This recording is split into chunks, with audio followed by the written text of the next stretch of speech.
is a presentation of Fox Sports. We are the Fox. We are the West.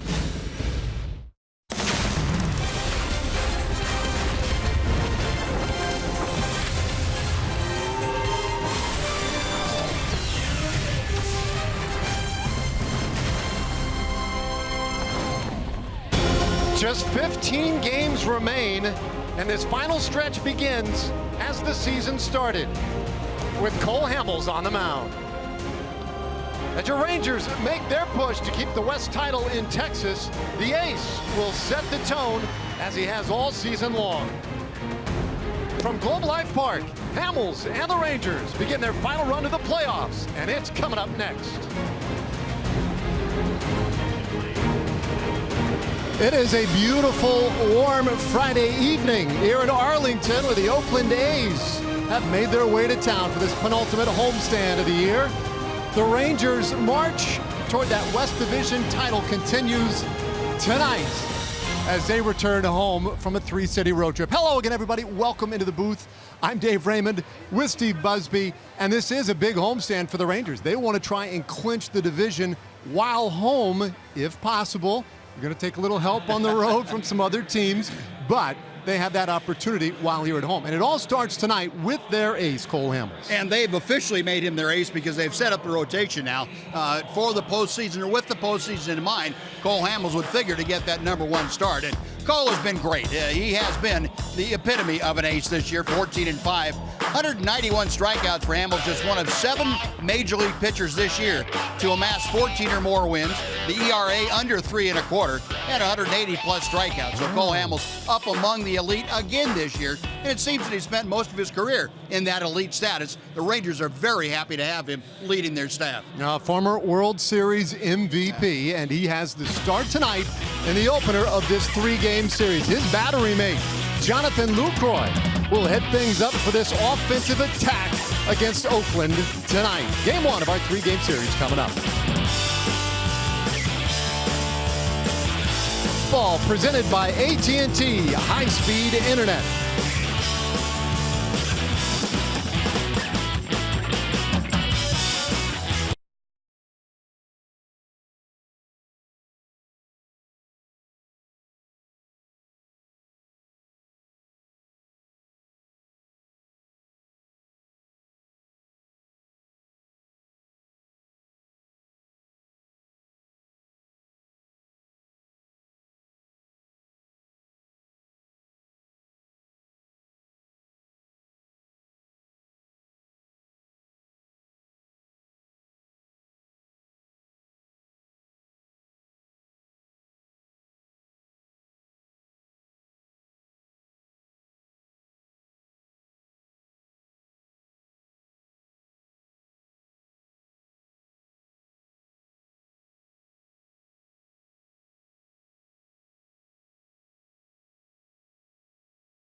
Rangers baseball on Fox Sports Southwest is brought to you by your Texas Ford dealers.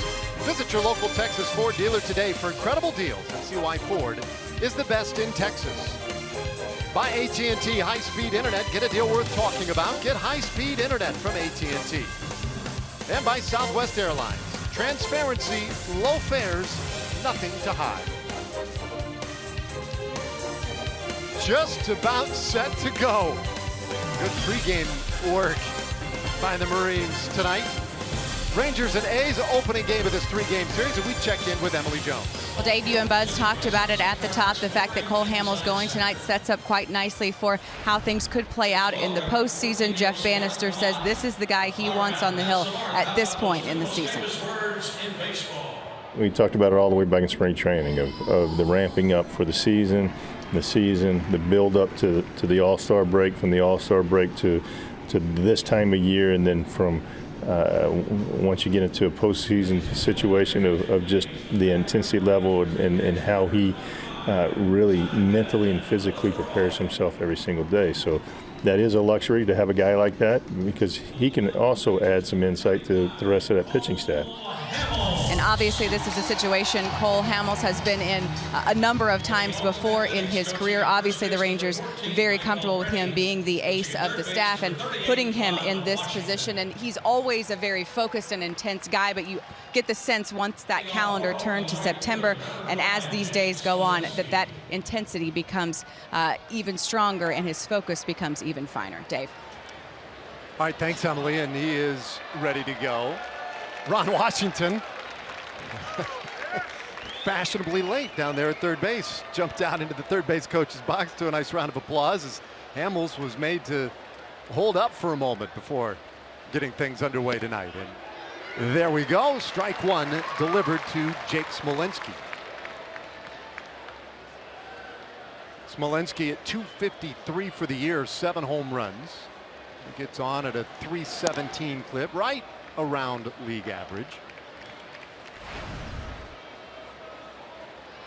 Lately, the A's have been using one of the many rookies they have used this year, Joey Wendell, who today bats ninth. But Smolinski gets the call tonight against the left-hander Cole Hamels. Hamels ahead, a ball and 2 strikes against Smolinski. And it'll stay 1-2.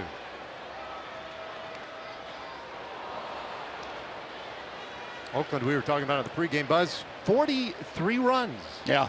In a 4-game series in Kansas City. Go figure. I mean, this is an Oakland club that has been down at the bottom of the runs scored all year long, and they go into the defending world champion Kansas City Royals town and beat them up badly. And they scored 43 runs in 4 games, outscore them by 31 runs. And Bob Melvin's club just went nuts. All kinds of franchise records set in that series. Weak roller shortstop, and Andrews handles the first out of the ball game. Take a look at the rest of Oakland's lineup tonight. Oakland comes in 64 and 82 after Smolinski. It's that man Marcus Semien. Danny Valencia at first base bats third. Chris Davis has just been a terror on the Rangers, will be in the cleanup spot. Ryan Healy, Stephen Vogt, Brett Eibner, rookie Renato Nunez, and then Joey Wendell, who has really done a fine job for them in his call-up. He will be at second base, batting ninth. So a slightly different look for the A's in the opening game of this 3-game series. And it is 1-1 on Marcus Semien. That lineup you mentioned, Dave, facing Cole Hamels tonight. Cole trying to bounce back from a couple of rough outings in a row. He's now making his 30th start tonight, 14-5. He has been nothing else but consistent this year. 239 opponents batting average against him, 180 and 2/3 innings. After this outing will be tops on the Ranger Ball Club. 43% fastballs, 24% cutters, and then curveballs and changeups making up the off-speed pitches. And the big thing for Cole Hamels, Dave, is that he wanted to get better command early in the count. Not necessarily strike one, but he says, I want to get ahead of guys 0-1 to 1-2 and keep it in there. That way I start getting swings like you just saw from Marcus Semien. I can go out of the strike zone if I establish strikes early. Yeah, perfectly set up for Semien to chase. We take a look at the defense behind him tonight. Rangers defense delivered to you by the Texas Department of Transportation. Carlos Gomez in left field. Ian Desmond in center. Nomar Mazara in right. Beltran Andrus on the left side of the infield. Odor and Moreland over on the right. And Jonathan Lucroy handling the duties behind home plate tonight. Well, Hamels with 2 quick outs. Now contending with Danny Valencia. And has fallen behind 2-0. There's another thing that Cole has been talking about a little bit recently, is missing in and low to right-handed hitters. Yep. And he's been working to try and correct some mechanics to eliminate a little bit of that. 2-1 now. Aiming for that corner again, though, and he got it that time.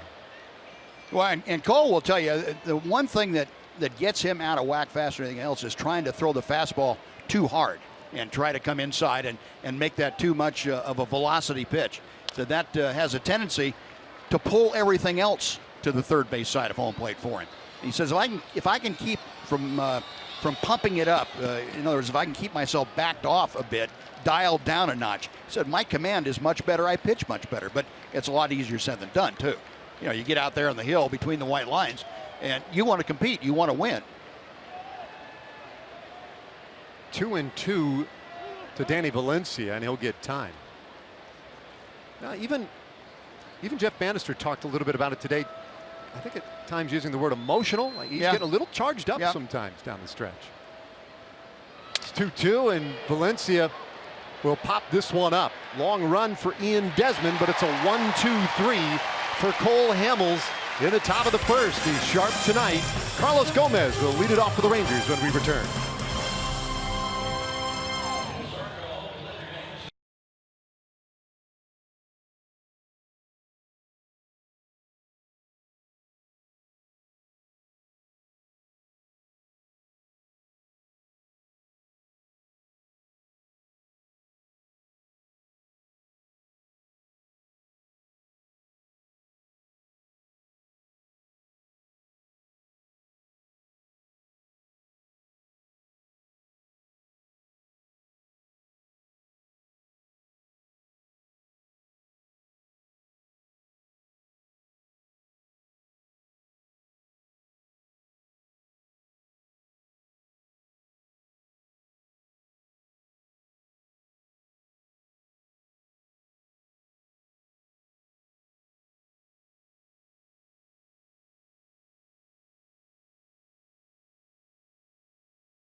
Tidy top of the first for Cole Hamels, and now we'll take a look at our Southwest Airlines batting order for the Rangers tonight. 87-60, an 8.5 game lead in the West Division. Well, Carlos Gomez leading it off in left field. Ian Desmond will be batting second in center field, and he's done a nice job against the A's this year. Beltran and Beltre, followed by Rougned Odor in the heart of the order. Jonathan Lucroy catching, batting sixth. It's Moreland, Mazara, and Andrus rounding things out today for Jeff Bannister. And a strike pumped into Carlos Gomez as we get going bottom of the first. Kendall Graveman with the start tonight. Oh, Kendall making his 29th start of the year. Excuse me. Tied for second in the American League with a couple of complete games, but he's a 25-year-old out of Mississippi State that the Rangers saw twice last year. Have not seen him this year, just the way things worked out. He's had an up and down year, and then mostly up lately. 4.13 ERA overall, and the league hitting .272 against him. Well, pop up back of first, and Joey Wendell takes care of the first out in this inning. Yeah, Kendall Graveman, a lot of fastballs, the tailing variety, a sinker, Taylor. For him, it's the same thing, and 23%, almost 24% cutters. Those are his two primary weapons. He'll throw the running fastball to the third base side of home plate. He'll throw the cutter to the first base side of home plate, and it's a great combination for him. When he gets that ball down in the strike zone, which is where he likes to work, he gets a lot of ground balls, not a lot of strikeouts. He only averages around 5 strikeouts per 9 innings, but he'll get a lot of ground balls, usually in double figures, if he pitches more than 5 or 6 innings. Well, coming out tonight throwing strikes, and he jumps ahead of Ian Desmond 0-2. Desmond at .289 for the year, 22 home runs. And he's settled in very nicely in that second spot in the order, despite an on-base percentage that, you know, among the many candidates that have been used in that leadoff spot would point to Desmond being the guy. But he has done so well batting second, and the look of the order just seems to work so much better with him there. 2-2 the count. Yeah, and I think you have to factor in a guy's comfort level too when you're talking about whether he's a leadoff man or a second place hitter or a 9 place hitter like Elvis Andrus. Elvis much more comfortable somewhere other than the top of the lineup, and I think Ian Desmond very, very happy in that number 2 slot. Goes down swinging, this first strikeout of the evening for Kendall Graveman. 2 quick outs for Kendall Graveman. Taking a look at the defense behind him tonight. Chris Davis in left, Brett Eidner handling center field, and Jake Smolinski, the former Ranger, in right. Ryan Healy at third base, Marcus Semien at short. It's Joey Wendell and Danny Valencia on the right side of the infield, and Stephen Vogt will do the catching tonight for Graveman.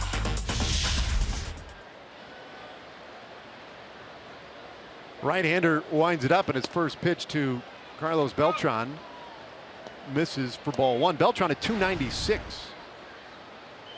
You see great numbers, and again the on-base percentage right around .340. So it's this portion of the order where the Rangers get so tough. And talking about the leadoff spot to kind of complete where we were going with all that, Carlos Gomez has been there lately, the last 5 starts anyway. Yep. And that's where he has spent the better part of his career, batting leadoff. And the numbers haven't been great for Gomez anywhere this year, but it is a comfort zone for him, and that might end up playing out real well for this team. As Beltran hammers one to center field, back is Eidner, and he'll make the catch just shy of the warning track. Great swing by Beltran, but just missed the barrel. And it's a 1-2-3 for Kendall Graveman as we go to the second.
1 tonight. Both starting pitchers looking pretty good in their first innings. And now the lefty Cole Hamels will face the heart of this Oakland order. Notably, Chris Davis, the man leading it off. Dangerous right-handed hitter, putting together a very fine 2016. And doing a lot of the damage you see there. 37 home runs, 94 driven in, doing a lot of that against the Rangers. And Hamels falls behind 2-0. Yeah, Rangers really haven't an answer this year for Chris Davis. He has just gone completely bonkers. 19 runs driven in 12 ball games. It's been a loud 12 ball games too. 3-0 the count. Now that last series in August, we were really right about a month ago. Rangers did a lot better job of slowing him down. And Jeff Bannister saying today, well, maybe just a matter of executing the game plan a little bit. Automatic strike makes it 3-1. The point being that it's not a mystery per se how to get a guy out. Sometimes you just have to, make those pitches. Sure. And, I think a lot of it has to do, too, with when you face a guy. How is he swinging the bat overall? How confident does he feel? And you get an aura against a particular team that's a good one for the hitter. He doesn't miss mistakes that are made. Every hitter has mistakes during an at-bat. But the guys that are hot against a team never seem to miss those mistakes during that series against that ball club. 3-2 pitch, and he'll earn another one. Where you get somebody else that you pretty much own, you can throw the ball right down the middle, tell him it's coming, he'll pop it up. It's one of those things that it's the crazy part of baseball that there really is no explanation for it. It just happens that way. This year he has happened to put up those huge numbers against the Rangers, and he watches a good fastball, but just a little in. So first base runner of the night, and we welcome Jim Knox. I appreciate it, Dave. Thank you very much. Great crowd here at Globe Life Park. Hey, one of the best spots right here in the Wedgie Budweiser bullpen. We got some interesting Ranger fans on hand, and you got Robert, got the glove. That's a great job, Robert, because here's the home run porch right here, and a couple of great Marines on hand enjoying tonight's game. You guys having a good time? We're having a great time. Go Rangers! There we go. I like that. All right, Dave, we'll let you guys get back to your business. There you go. Appreciate it. All right, thanks, Knoxy. Ryan Healy, third baseman for the A's tonight, and one of 19 rookies that the A's have used this season, and he's been more or less a regular, especially in this second half. 2-0 the count. Healy's numbers really pretty impressive so far this year, and now Hamels already getting that first visit of the night. Yeah, and it's Cole's in one of those little funks right now. He got it into it with Chris Davis, missing inside with the first couple of pitches, jerked the ball across home plate, and we saw him do that a couple of times before in his last two starts. Had trouble getting out of it before, and I think Jonathan Lucroy trying to head off problems before they really developed, and going out there and talking to him right now. So another 2-0 count to a right-handed hitter, and he'll pump it in there for a strike. Yeah, those are the counts that Cole's trying to avoid. Every pitcher tries to avoid, but 2-0, 3-1, hitters counts that they can zero in on whatever you have going for you in the strike zone. Usually that's just one pitch on any given night when you're struggling a bit with your command. Gets him to miss that one, and it is 2-2 on Healy. And when you throw the fastball for a strike to get it to 2-1 and then come back with a changeup, if it's anywhere close, you're going to get a swing at it, and that's the importance of being able to throw that fastball in the strike zone when you need to. He came back nicely against Chris Davis after falling behind 2-0, trying to do the same here to Healy, but he puts a good swing on this one. Gomez back into his left, and that one off the fence. Davis stops at third and will hold there, even though the throw back to the infield got away momentarily from Rougned Odor. A double for Healy, and now they're at second and third. Yeah, back-to-back changeups. 2-1, got a swing and a miss. 2-2, didn't get a swing and a miss. That was up just a little bit. Bottom of the strike zone, but in the middle of the plate. And Cole will tell you that that ball's got to be down further than that to Ryan Healy. And here's a kid who's really swinging the bat well. And he took advantage of that pitch in the middle of the zone. Now these A's strike me as a dangerous team, maybe even a very challenging team to pitch to right now. As Vogt pulls it foul for a strike. Well, for the most part, it's a bunch of young guys, Dave, that have come up. They're getting an opportunity at a very critical time of the year for a lot of teams. For them, it's my first experience in the big leagues for any length of time. I don't have anything to lose.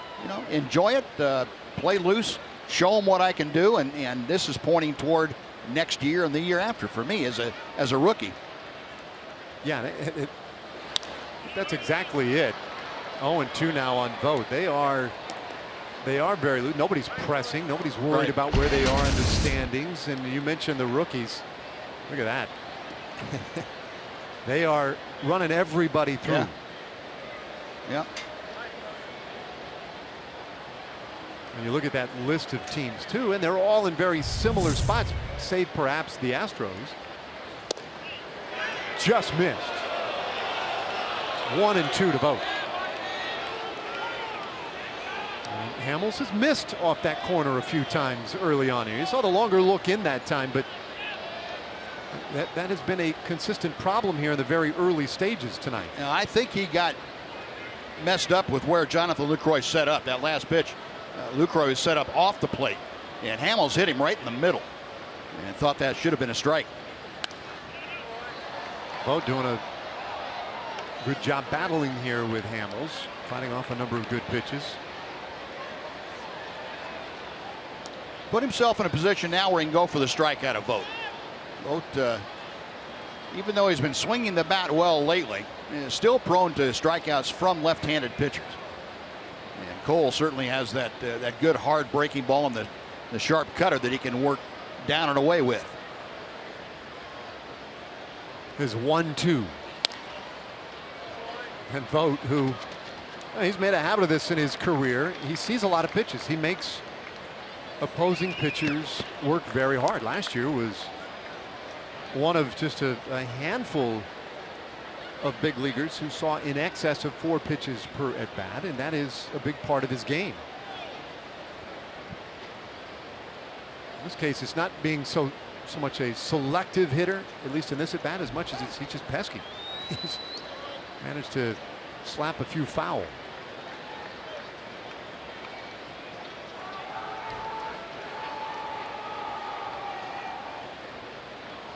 Davis at third, Healy at second. And there's the strikeout of Vogt. Got him with a breaking ball. Second punch out tonight for Cole Hamels. Now Cole and Jonathan Lucroy setting him up, that fastball off the plate inside that Vogt had to turn quickly on to get the head of the bat out, fouled it off, and then starting a pitch just about in the same spot. But it was a breaking ball this time, a little bit off, and got the ball out of the strike zone low, and Vogt had no chance. You can see right there, he's done a great job of dialing it in when backed against the wall. That is to say, with runners in scoring position, as is the case here. Brett Eibner and a bouncer third. Beltre can take care of the routine out, and there are 2 away. Not much Chris Davis could do down there at third base. Nope. Ball hit right at the corner infielder. You're not going anyplace. Eibner had to hit the ball in the middle of the diamond to allow the run to come home. Chris Davis, though, saw that ball coming almost right at him. Said, no, I can't go anyplace. And Beltre just making sure, a little peek over there to make sure that Chris Davis wasn't wandering down toward home. Now, good pitch there from the first pitch, breaking ball from Cole Hamels. Got the ground ball, the weak ground ball. And now he's got a chance to pitch around first or second and third, no out. Now the 8th place hitter, Renato Nunez, getting the start tonight as the designated hitter. Looking for his first big league hit still. He's only had the 5 at bats so far. Showed some power in the minor leagues. Had 23 home runs this year at AAA. A hole here, 0-2. Yeah, I think you see the numbers there at AAA Nashville, and they went to the postseason, PCL playoffs, where they lost to Oklahoma City. He tacked on another 3 more in the playoffs. He drove in 10 runs in their 5-game playoff run. He is a big-time run producer. 0-2 from Hamels. And that weak roller should do it. Andrews has to hustle it and gets it there in time. A walk and a double, but the A's leave them out there. And after 1.5, no score tonight from Globe Life Park.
Texas Rangers baseball on Fox Sports Southwest, brought to you by Southwest Airlines and by Mazda CX-9.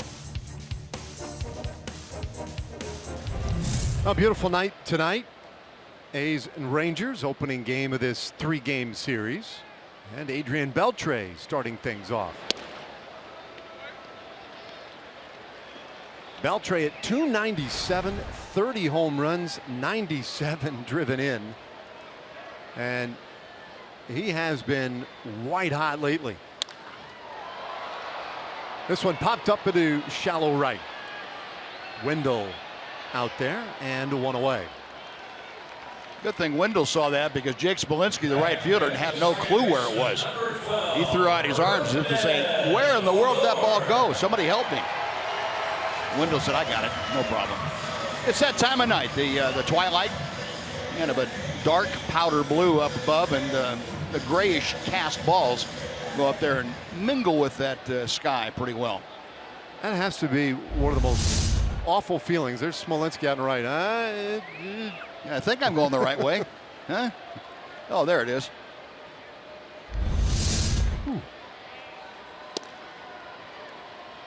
Ball 1 to Rougned Odor. Rougned having a career year. It's the year of the second baseman, I tell you.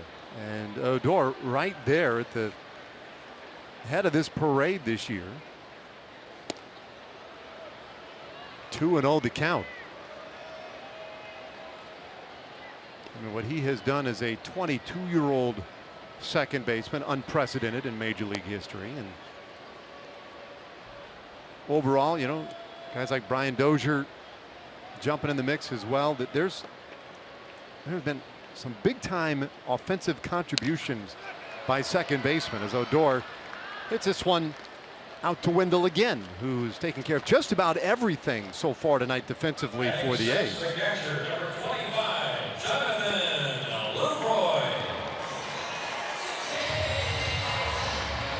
So 5 up, 5 down for Kendall Graveman, and now Jonathan Lucroy.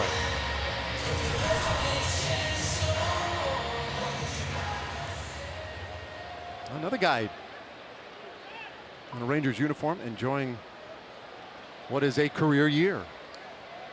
In a lot of respects anyway. We talked about it in the open, but this is one of the differences in the season series as the A's roll into town is having to contend with guys like Jonathan Lucroy in addition to Carlos Beltran. Yeah. It's been a good season series.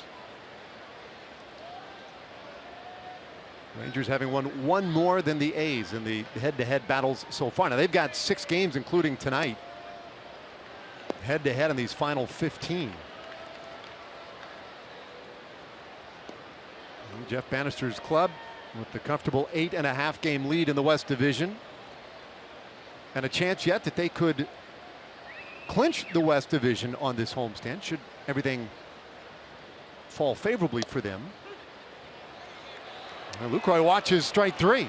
Not real sure about it, but indeed, according to Jeff Kellogg, that will do it. And it's a 1-2-3 for Kendall Graveman. Scoreless, 2 innings so far tonight.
It's an unstoppable drama. The 2016 postseason begins October 4th. Go to MLB.com/postseason for a full schedule. Yeah, they have started to map out all the postseason games, the wild card game, as well as the division series. The American League Division Series will enjoy 3 days of inaction prior or after the end of the regular season. Oh, baby's excited. So assuming you're not in the wild card game, you win your division, you got a little time to get ready for your division series. Sure do. 3 off days. Here's Joey Wendell, 9th place hitter for the A's tonight. Hamels jumps ahead 0-2. So a perfect first, worked around a couple of base runners in scoring position, nobody out in the second, and got through that unscathed. And he punches out Wendell on 3 pitches to start the third. So Hamels maybe get a little bump, a little lift from that effort in the second inning. Well, Hamels had Wendell completely confused, throwing 3 fastballs. They all moved a different way. And this last one kind of cut on it a little bit. And Wendell's saying, what in the world? He saw a straight fastball for strike one. He saw a tailing fastball inside that he swung through. Then he saw a cut fastball. They all three started the same place and were in and up about a foot apart. That's a tough way to go. Yeah. Welcome to the big leagues. Take a look at our Kubota power stats. And how about Hamels? One of just 3 in Major League history with better than 140 strikeouts in his first 11 seasons. That's pretty good. Anytime you say in Major League history and you're on that list, yeah, that's really good. Smolinski pops one up back of short. Routine play for Andrews and Carlos Gomez. Yeah, the other two guys, Don Sutton and Tom Seaver. You know, those guys ended up with pretty good careers. They were pretty good too, yeah. Yeah. Cole, the only left-hander in that group, though, you'll notice. It's about time. About time you got a left-hander in there. That is pretty impressive company. 2 strikeouts to start the 3rd inning, and now gets Simeon to go around on a pitch that really ran in on his back foot. Struck Simeon out in the 1st inning.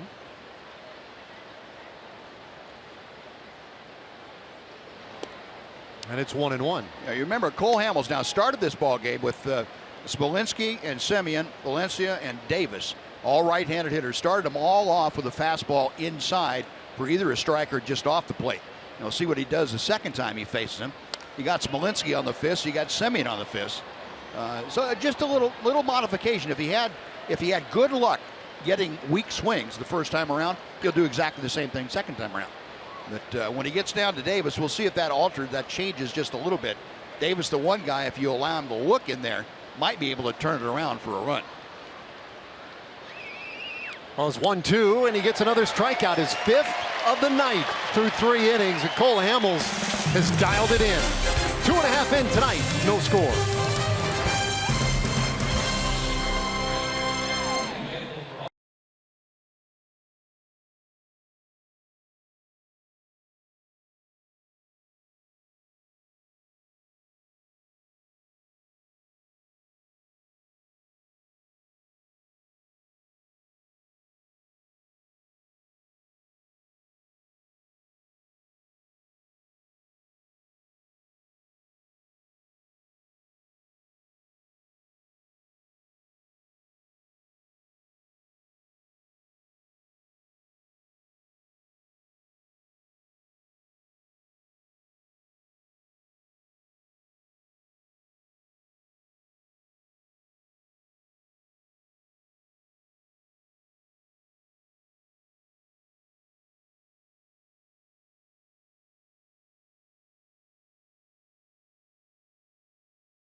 On your Texas Rangers on the last Saturday home game of the season, and the first 15,000 fans to the ballpark on Saturday, October 1st will get a Colby Lewis bobblehead courtesy of Kroger. So come on out, support the Rangers. Get your tickets at texasrangers.com or by calling 972-RANGERS. I saw that Colby Lewis bobblehead on the last homestand. They had arrived and got a look at it. Pretty good piece, pretty good pitcher, and really nice to have him back.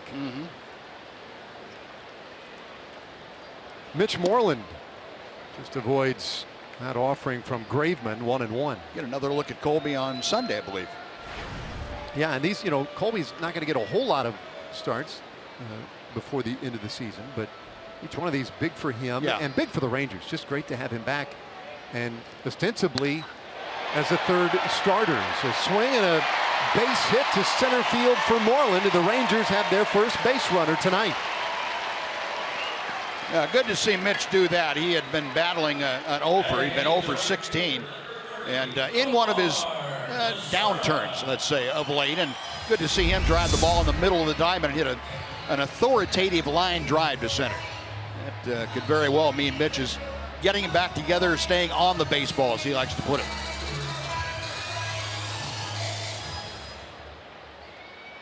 Oh, and had a little English on it too. Almost crossed up Eibner out there in center field.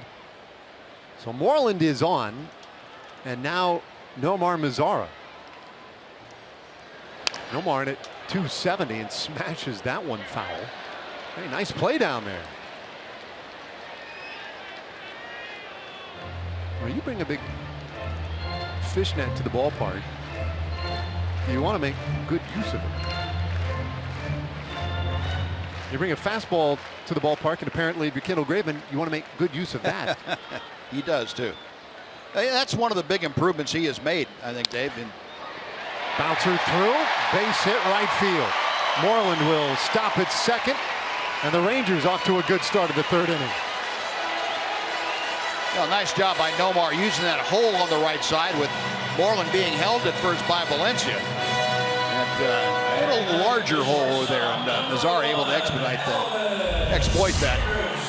See a good size hole between Wendell and Valencia. Not hard hit, but well placed. That's the important thing. Going back to Graveman, what we were talking about, and last year the Rangers saw Graveman a couple times, had not seen him this year, but he has taken to heart the idea of making pitching simple. He has simplified it for himself. His approach, many more fastballs. The sinker or tailing fastball and the cut fastball. He's staying primarily with those pitches, and he has understood now that his success is dependent upon where he throws the ball, not what he throws. And that's a huge step for any young pitcher. When you start believing in that, then it makes pitching a little bit more simple for you, and you can master it then. Well, it seems like it'd be almost impossible to rely on one pitch. But to your point, I mean, that's it goes a long way toward the art of pitching, is what you're saying. Well, yeah, and it depends. If you say one pitch is a fastball, well, you can make a fastball move 3 different ways. Right. You know, if you have the ability to sink it, you can do that. You can tail it to your arm side, or you can cut it to your glove side. So in effect, that's 3 different pitches. So you're not out there just throwing the same pitch over and over and over again, just changing location. You're changing movement, and you're also changing speed subtly with it. The 2-seam fastball is probably not going to be quite as fast as your 4-seam. Bunt by Elvis, and it will move both runners up, as Valencia able to handle the ball, and the second baseman Wendell covering. The sacrifice puts 2 men in scoring position. Time for a Chevy game break. Let's check in with Dana Larson.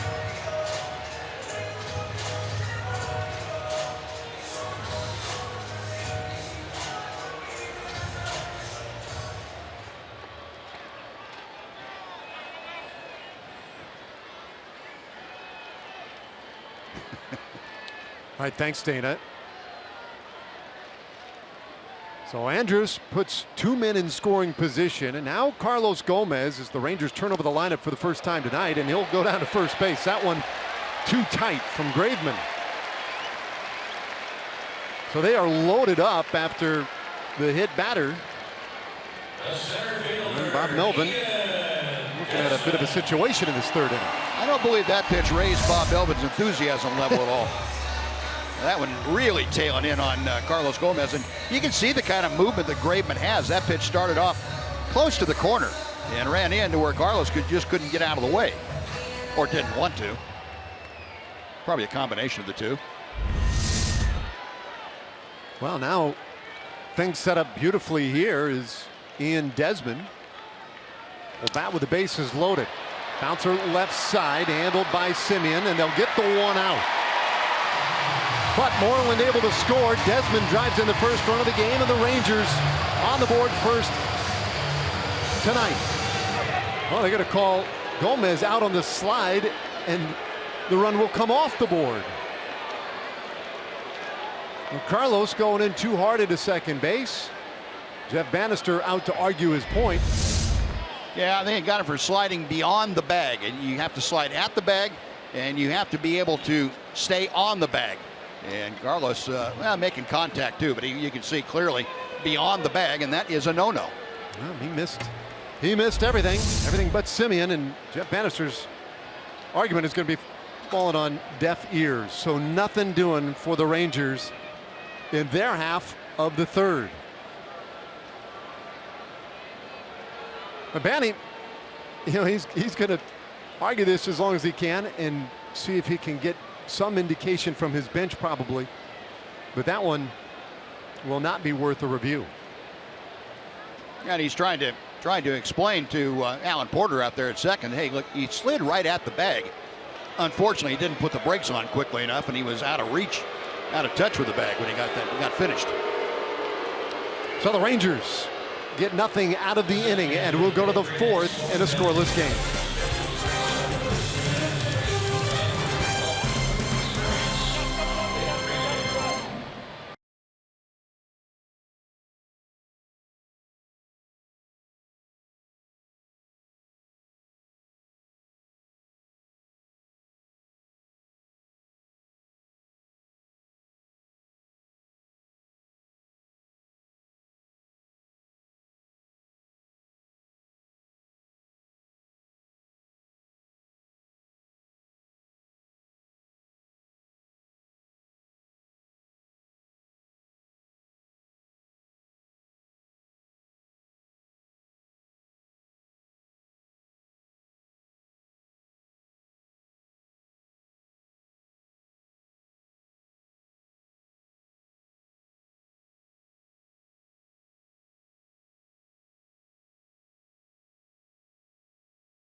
Globe Life Park in Arlington in the opener between the A's and the Rangers, and a very, very welcome sight in the Rangers clubhouse tonight and in the Rangers dugout tonight as Tony Beasley has made his way back.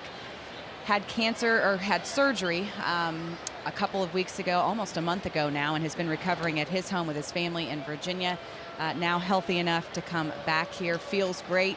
Says he will continue one more round of chemo treatment. So beginning Monday, every 2 weeks, 4 rounds, pretty much as a precautionary measure. They feel like they got it all with the surgery, but he wanted to go ahead and follow up with the chemo. He's going to be able to do that here in Arlington, so he will be with the team, will be traveling with the team as his body allows him to. So he looks great, is in great spirits, and everyone in the room lit up when they saw Tony Beasley today, guys.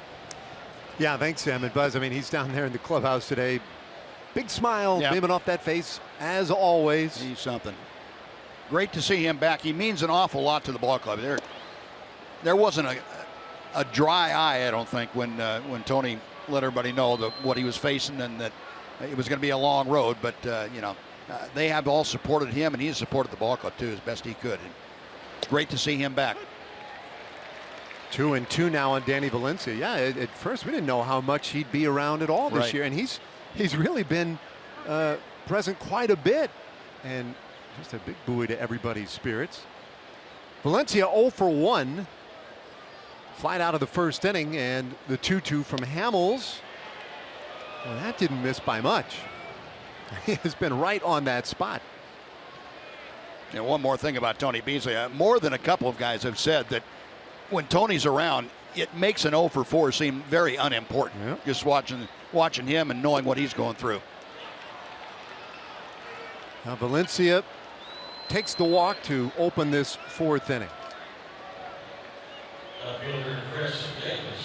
Now the bottom half of the 3rd inning, just moments ago, this is how the inning ended. Carlos Gomez was sliding into second, trying to break up a double play. And you get him for 2 things. You can't make contact, and you cannot go beyond the bag. Sliding, you have to be within reach of the bag when you finish your slide. And neither of those two were in effect that time, because Carlos did reach out and interfere. Even though there was not a throw, it doesn't matter. If you interfere with the fielder that is catching the ball, whether he's throwing to first or not is irrelevant. You can't do it. And you also have to be within the reach of the bag when you finish your slide. Yeah, that would, with the new rule that was created this last offseason, pretty clear on the criteria involved, and there was no question out there. Yep. Alan Porter. Now, he was out at second base regardless. I mean, that's, in the old days, you'd try and slow down that potential double play.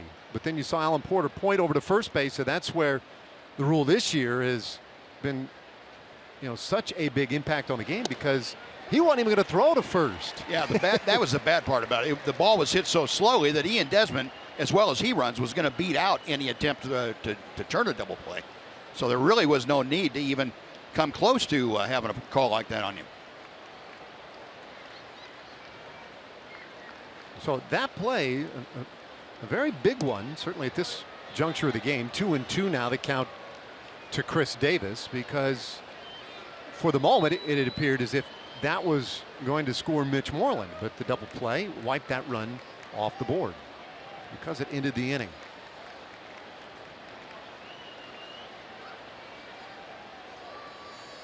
Two balls, 2 strikes, the count on Chris Davis. Runner going, and there's a high fly ball deep out to right field, and that one is gone. Chris Davis has done it again, and it's 2-0 Oakland.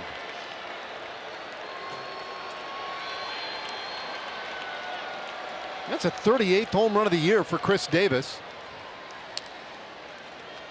And when you talk recent history for the Oakland A's, and you see where he stands in the American League, sneaking up on Encarnacion. Now trying to get that one down and away, it never got there. Chris Davis intercepted that, and Cole Hamels knew it. Cole dropping his head, slapping his glove. You hear that sound, and a guy that big and strong with that sound, it's not going to be good. Now Ryan Healy. Healy had a real good swing in the second inning.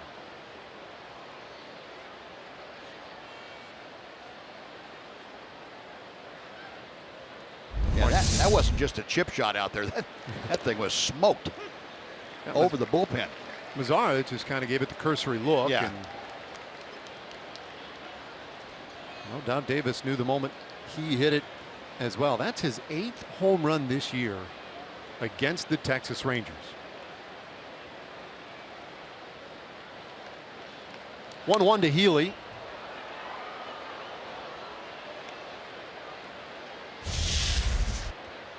You see the hot zone for Chris Davis is where that ball was, right? In that 420. Is that his average or the distance?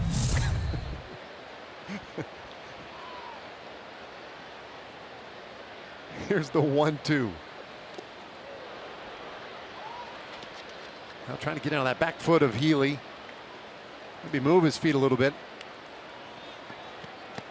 Because Healy's a guy like Chris Davis who can do some damage if you put one out over the plate. Yeah.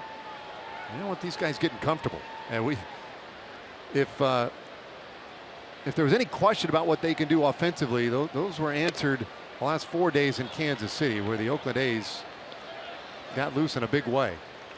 43 runs in 4 games.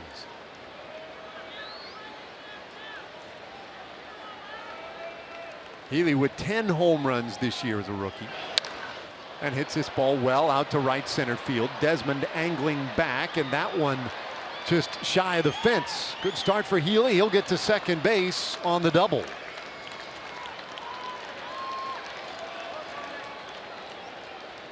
A walk, the home run, and then the double by Healy, and Oakland getting some better swings in this fourth inning. Now, Healy hit a 2-2 changeup that stayed in the middle for a double to left field. Now he hits a 3-2 fastball that stays in the middle, taking it right back through the middle, and came within 3 or 4 feet of hitting it out.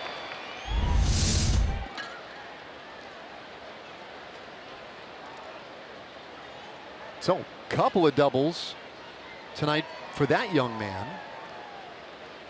And Vogt, the left-handed hitter, swings hard, but that one may not carry for him. Mazzara able to track it down. Healy will advance to third. Looked like that got in just a little bit on Vogt. He certainly didn't get all of it. Vogt is a very strong left-handed hitter. Didn't sound like it was real crisp contact. Might have been out away from him just a little bit. Maybe toward the end of the bat some.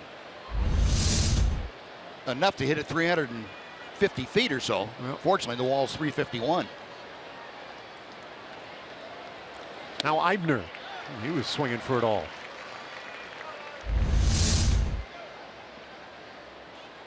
Look out, here he comes.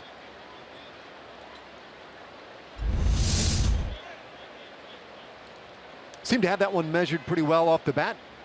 Not that Mazzara ever lets on a whole lot. He's known as the Big Chill for a reason. 1-1 on Eibner, but off the bat, he gave you the impression that he had it under control. Eibner grounded out in the second, 0 for 1 tonight. And the Rangers pulled the infield in on the edge of the grass in hopes of cutting Healy down at the plate with 1 out.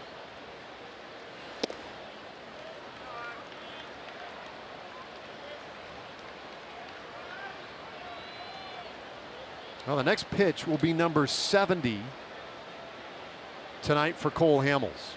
A 14-game winner, 5 losses this year. The ERA at 3.24 coming in. And that ball into left field. Base hit for Eibner. And it's 3-0 Oakland.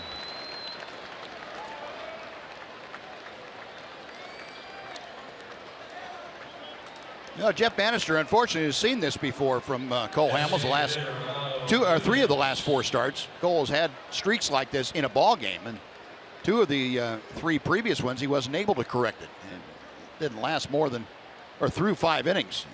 Last time out he went over 5, but still had the same kinds of problems. It's a matter of getting ahead of hitters and then making quality pitches, and he's not been able to do that. Checks in on Eibner. Well, the walks this year for Hamels, highest walk total in any season in his career. At 72 walks coming in. He's issued 2 walks tonight. But it's not so much even the walk total. That's a symptom, right? Sometimes of command issues at times. And like tonight, he's fallen behind a number of hitters. They haven't all resulted in walks, but some have ended up with him coming back over the plate maybe a little more than he'd want. Yeah, sometimes you don't get far enough in the count to walk somebody. sometimes they get you before you get to 4 balls. Now, I know it has to be very frustrating for Cole Hamels because he knows that he has done this in the past. Not what he's doing now. He knows he has pitched well despite having issues like this in the past. He just can't seem to make the corrections that stick with him, that allow him to get through this. This one pulled down the left field line, foul by Nunez, 0-2 the count. And that's what's frustrating for him. He's had stretches where he hasn't gotten the results he wants, and that's okay. But he identifies the problem, and he expects himself to be able to correct it so that that doesn't linger into 2 or 3 or 4 starts. But it has lingered for him. I know that's got to be a be a kick in the teeth for him. Well, he talked a little bit about that on Wednesday down in Houston after his workout. And the question was posed to him about, well, how do you feel? You know, everything correct? And he said, well, I feel better. We'll find out. You know, I still got to go out there and pitch and see if it is effective. Yeah. If it doesn't lead to getting people out the way you want to, then it's not effective for him. There's a swing and a miss by Nunez, and the runner caught between first and second. I'm not sure where Eibner was going at half speed. He's in a rundown, and Moreland will give it to Andrus, and Andrus will finish him off for the double play. A strike him out, throw him out, with just about everybody involved, and it ends the inning. The A's will settle for 3 runs. And as we go to the bottom of the 4th, they lead it 3-0.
Hot dog nights left this season. And the next one is coming up on Wednesday when the Los Angeles Angels are in town to play the Rangers. So come on out to the ballpark early. Enjoy all the hot dogs you can eat for just $1 each.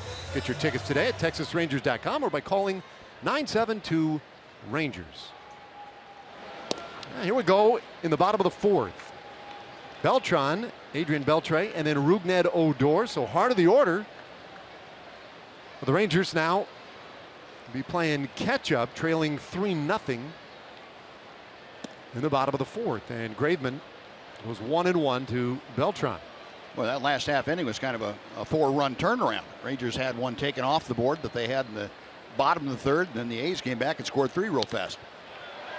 Beltran serves this one out into left field, and Davis has it measured. I'll bring up Adrian Beltre. Yeah, that's a good point. We mentioned it when we went to break that, you know, hey, that could be a big run. Sure. At the time, it would have given the Rangers the lead, but it is a moment that we may end up reflecting on, depending on how these remaining innings go. Went away, and Beltre 0 for 1 stands in with 30 home runs and closing in on 100 RBIs for the year.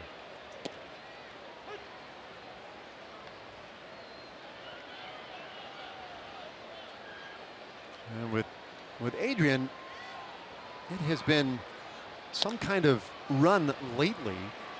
Bouncer to short, handled easily by Simeon, and there are 2 gone. You don't, at least lately, you don't retire him twice in a row. But Kendall Graveman has tonight. Well, this is the first of 3 against Oakland. We mentioned the Angels will be coming to town. The Rangers' magic number is at 8. Any combination of Rangers wins, and at the moment, Mariners losses that would combine to equal 8 would clinch the West Division title. Rougned Odor 0 for 1 so far tonight. Take a look at our Coors Light Cold Hard Fact tonight. Odor and Mazara, 49 home runs. We talk about a couple of young guys doing that. Very few teams in history can make that claim. The 66 Red Sox, and the 1992 Texas Rangers. There's that phrase again, in American League history. Yeah. Ever. Pretty impressive. Yeah, it's pretty impressive. A couple of very good young players on this team. The focus lately has been about some of the great veterans in this run that this team is on and the leadership that they have provided. And not to undersell that, for sure, that has been a big key to the season and is such a strength of this team. But boy, some of the youth has done so well for the Rangers. Slow roller, second base. Busy day for Wendell, and it's a 1-2-3 in the bottom of the 4th inning. And on we go to the 5th with the A's leading 3-0.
Texas Rangers baseball on Fox Sports Southwest, brought to you by your Texas Ford dealers. Visit your local Texas Ford dealer today for incredible deals and see why Ford is the best in Texas.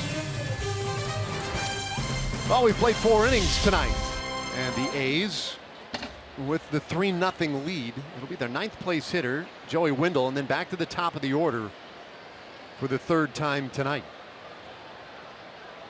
Veteran lefty Cole Hamels. He got Wendell on 3 pitches in the 3rd inning. Wendell, a rookie, and talking to some of the A's personnel today, they said, look, it's a little bit of a surprise that Wendell would even be in the lineup today against a left-hander in general, let alone one of the best lefties in the game. And a soft liner right to Rougned Odor, 1 away. It probably wasn't a surprise to Joey Wendell. I think that he had expected to be in there. You know, the way he's going about things. And that probably was a thought that never entered his mind. But I think for some of the other guys, especially some of the right-handed hitters that expected to play with the left-hander on the mound, hey, what are you doing there, rookie, in there? Well, he's been doing a pretty good job. Had 4 hits last night, for crying out loud. I mean, he probably earned the opportunity. Here's Jake Smolinski. And a bouncer right to Adrian Beltre. Nice dig by Moreland, and there are 2 gone. All right, Buzz. So Hamels was talking, about the various mechanical adjustments. The big one he was talking about was his stride, his landing foot, and how that was causing him somehow, whatever it was bothering him, to open up a little bit and yank the ball into right-handed hitters. You see anything tonight that suggest any? No, I really don't. I didn't hear what he was talking about, to be quite honest with you. But he has not looked off. I've seen mechanically what he's talking about in the past, and I've seen it tonight a little bit. But primarily working from the result backwards. Good swing by Simeon with Gomez right there to haul it in. Buzz, that was an excellent point. Thank you. 1-2-3 inning for Hamels on an economy of pitches. We're halfway there tonight. 3-0 A's.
Sports Southwest are teaming up to raise a toast to Rangers fans. Help us rent out the ballpark September 26th through 28th. When you buy a ticket at TexasRangers.com/specials and use the online code ThankYouFans, you'll receive $13 tickets for September through 26th through 28th games, as well as a complimentary soda, water, or beer. Go to TexasRangers.com/specials today. All right, bottom of the fifth inning, 3-0 Oakland, and Jonathan Lucroy. He is 0 for 1, struck out looking, and he had an issue with the strike 3 call from Jeff Kellogg. I would say, if I were to pick out a word, dumbfounded by the call. And now it's 1-2. That's where catchers are at a little bit of a disadvantage. They can't scream and yell and rant and rave at the home plate umpire, and they have to go back out there and work right in front of him the next half inning. You do that, and your pitcher's going to be a little upset with you. This one skips up to the plate. 2-2 the count. I'm not going to say umpires are the kinds of people that would hold a grudge, but they hold a grudge for quite a while at times. There's a 2-2. And it's just off the plate. A full count now on Lucroy. He's hit safely in 7 of his last 8 games and has done so with power. And there's a guy who had a real good swing in the 3rd inning when he singled. Mitch Moreland, he'll be next. And he will bat with a base runner as Lucroy works the walk to open the bottom of the 5th inning. The first baseman, Well, we talked about it in the pregame, Buzz, but the new kids, they've been pretty good. They've been outstanding. From a leadership standpoint, the A+ across the boards. But Carlos Beltran in this ballpark has been unbeatable, to be quite honest. And Jonathan Lucroy is showing you tonight the way he's handling a struggling Cole Hamels, or how he's nursing him through each batter tonight, showing you the value he has to the ball club. You mentioned in our opening statements about not being able to go out and get a top flight pitcher. So you do the next best thing, and that's to get a guy who makes your pitchers better. And that's the catcher. Jonathan Lucroy does that. Yeah, really just what a fortuitous turn of events that was. Moreland, who stung a ball in the 3rd inning for a base hit. That was the first base runner of the night for the Rangers against Kendall Graveman, who has pitched pretty well. And it's 1-1.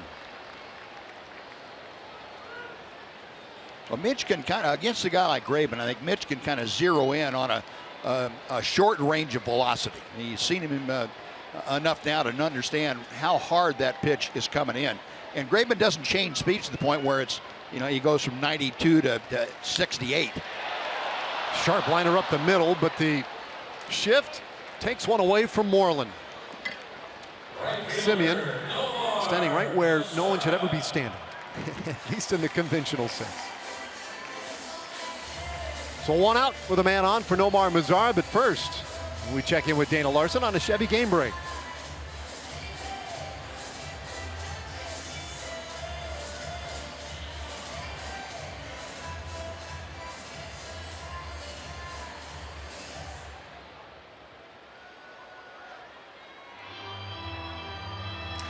All right, yeah, thanks, Dana. This is an interesting weekend around Major League Baseball. Some great matchups, in particular, and the way in which they will affect the wild card race in the American League.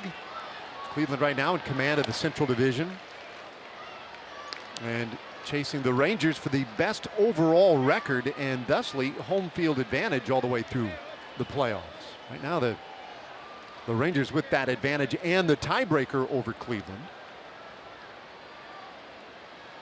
Mazara with a base hit his first time in. And works with a 1-1 count here with the fifth.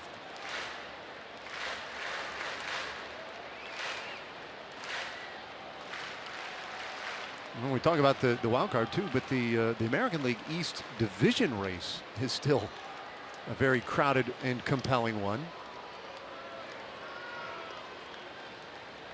So there's a lot to watch in these remaining 2+ weeks. Now you've still got 7 teams or so within striking distance for something, for a playoff berth of some type. Lucroy with a decent lead. And it's a ball and 2 strikes on Mazara. Now, there you see the American League East. How about that? 4 teams within 5 games of first place in the East on, what is it, September 16th? Right. Kidding me?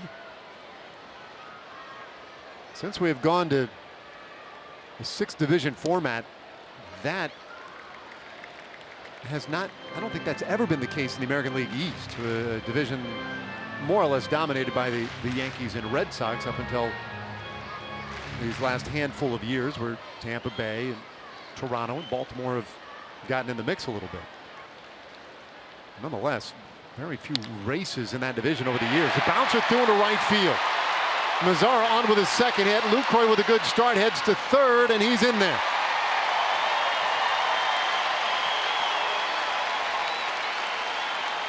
So the Rangers have him cornered now in the 5th inning. The second time Nomar Mazara has been able to take advantage of the hole on the right side. He got a little help this time from Danny Valencia, who went to the backhand, thought he would be able to come up with it, but that ball stayed down for Valencia. But again, Nomar pulling the ball with Valencia holding the runner on. And Lucroy got a pretty good jump. Well, Rangers with runners at the corners one more time. Brown, it brings up Elvis Andrus. And Elvis, among the many accolades or superlatives you could discuss for him, boy, has he been a monster with runners in scoring position this year. Time after time, he has delivered and has an opportunity here to get the Rangers on the board. And, Dave, we were talking about that leadoff spot earlier, and I mentioned Elvis, being more comfortable down in the order, which he's hit from 6th down to 9th this year for the Rangers and done a great job driving in runs. And I was not saying that Elvis didn't have the ability to hit in the leadoff spot. I said he's more comfortable if he's not there. And, he's probably going to have a career high in RBI this year. So he's only 5 away right now. So he's got an opportunity to at least pick up Lucroy and move on toward that target. But he is a big bonus for the Rangers, hitting from the 6th spot on down to wherever you want him. He makes this lineup much better and much longer. Yeah, and he still ends up acting in some ways like a leadoff hitter after the first inning. Yeah, because that's right. He brings that speed once he gets on ahead of Carlos Gomez in the case tonight.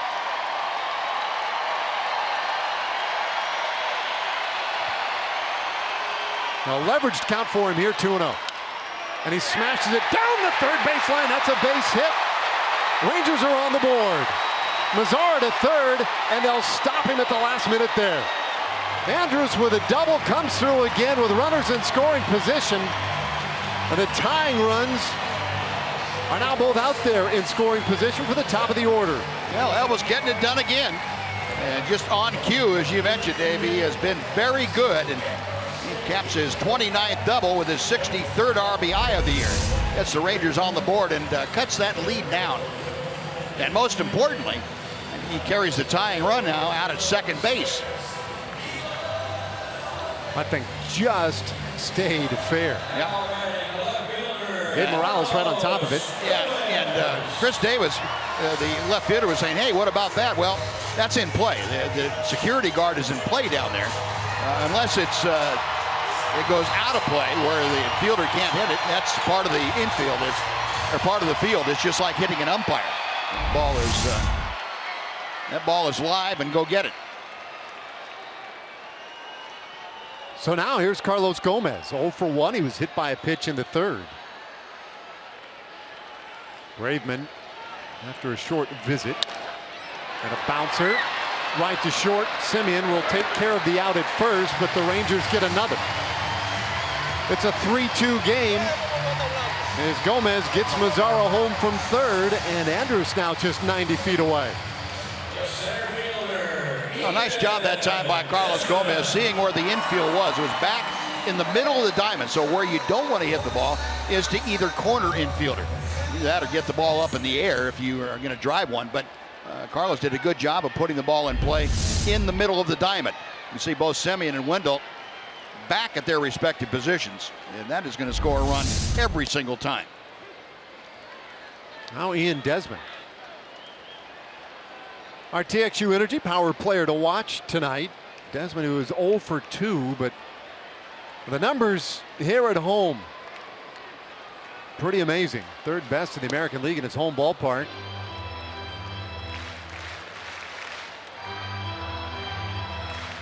It's 1-1 here in the fifth inning. That at bat by Gomez, by the way, and maybe we'll get another look at that in a moment. You know, we're so used to him swinging so hard, trying to drive the ball.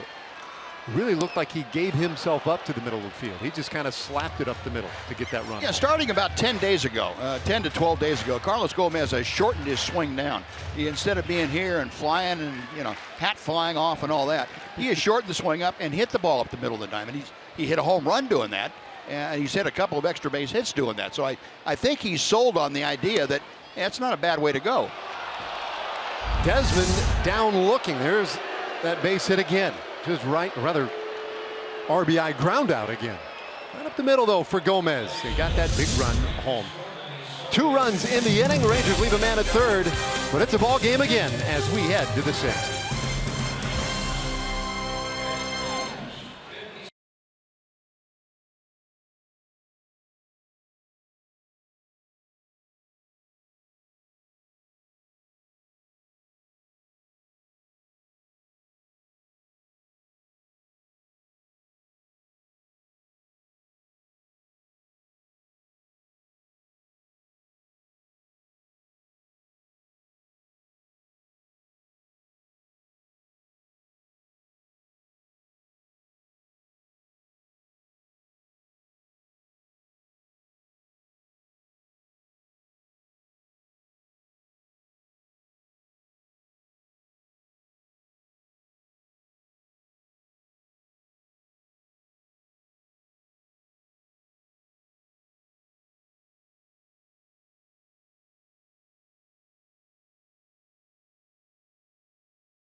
Sports Fan Express rolling in from Frisco. That's right, on hand, plenty of Frisco Rough Rider season ticket holders and sweepstake winners. Matts, what is this all about? Absolutely, we're so pumped to be able to bring out some season ticket holders, some raffle winners here to the ballpark. Just like Rugi, just like Elvis, we're coming straight from Frisco here to Arlington. So we're super excited to cheer on the Rangers tonight. There we go. Matt, of course, in marketing and having a good time. Oh, the Ranger fans here at the ballpark tonight. You guys have a good time also. Hi, Laura and Linda back in the back. There we go. Got it in. There we go. All right, guys, have a good time. Appreciate it, Dave. Thanks, Noxie. Danny Valencia starts inning off with that flare of a base hit into center field. And Hamels now back to a one-run game. You can see the work he has put in. Boy, that fifth inning was about as efficient as you can possibly get. Just about the fewest you can have in an inning. High fly out into right field, and Mazzara with plenty of room. One out.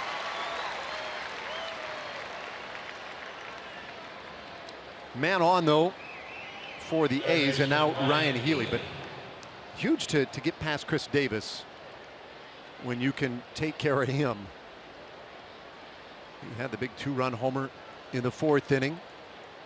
This guy's been a tough out tonight, though, too. Yeah. Say the middle three guys in this order for the Rangers have been tough. Davis, of course, with the two-run home run, but Healy is really swinging the bat well now. It has for the last 3 or 4 weeks. Well, fastball right in there for a strike this time. Doubled in the second, doubled and scored in the fourth. The second highest slugging percentage by an Oakland rookie, second only to Mark McGwire. He put up pretty good numbers. I think he hit 49 home runs in that rookie year. That's right. That was just an insane run back then. So give you a little idea where Healy has shown up. And he's a big, strong guy. I mean, you're talking third baseman, kind of in the I don't know, what do you say, Scott Rowland, Troy Gloss sort of. Yeah, he's big. Mike Schmidt. Yeah. If you want to go back a little bit. They made a commitment to Healy right around at the break. Said, we want to get a real legitimate look at this young man at third base, and he has not disappointed. He has been very good with the 10 home runs, the average over 300. He's played a good third, and he strikes out here for the second out of the inning. Well, that time Cole was able to do a number on Ryan Healy. He made quality pitches to get ahead in the count, and then came up just out of the strike zone, up and in. And Healy in a perfect spot to go down swinging. Target set right there, the pitch right up under his hands. And almost every hitter is going to have problems with that after he's seen something down and out away from him a bit. So Hamels a 4-pitch fifth. And after the leadoff single in the sixth inning, a couple of quick outs, and we'll now deal with Stephen Vogt. So lefty on lefty here. Vogt is struck out swinging, flied out to right. 6 strikeouts so far tonight for Hamels.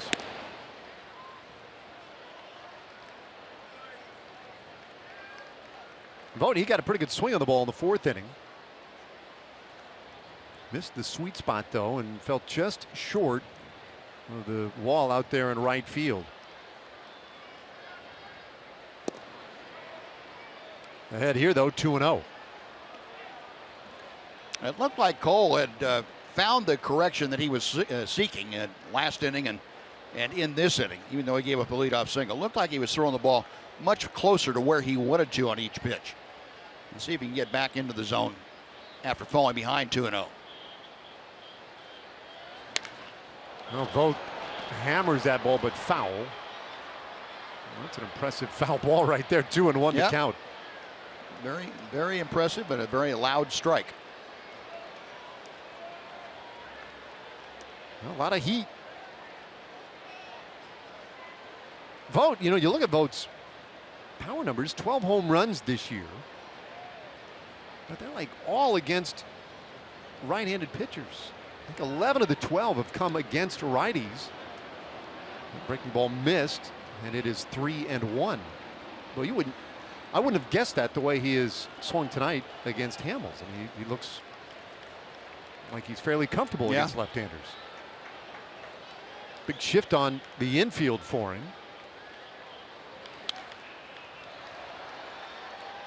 Count goes full.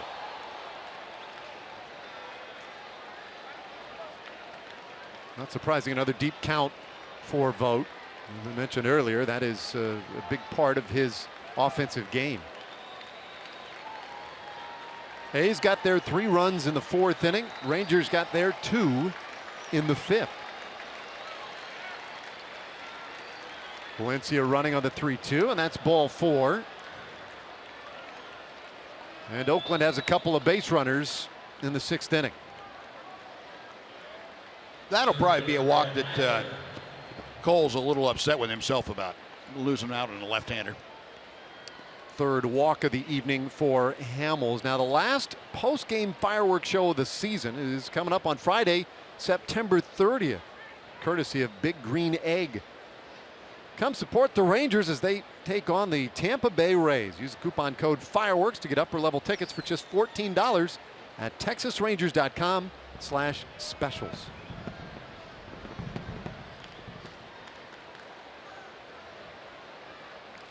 So a couple of base runners now for Oakland, and Lucroy directing the infield defense here.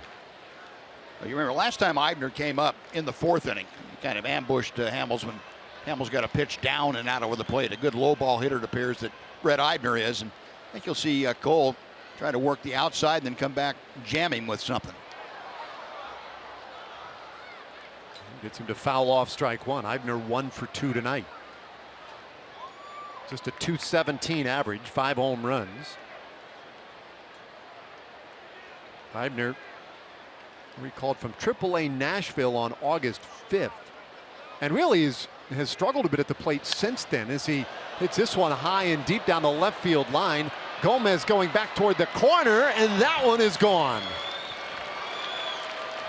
A 3-run homer for Brett Eibner, just his 6th of the year. Oakland leads it 6-2.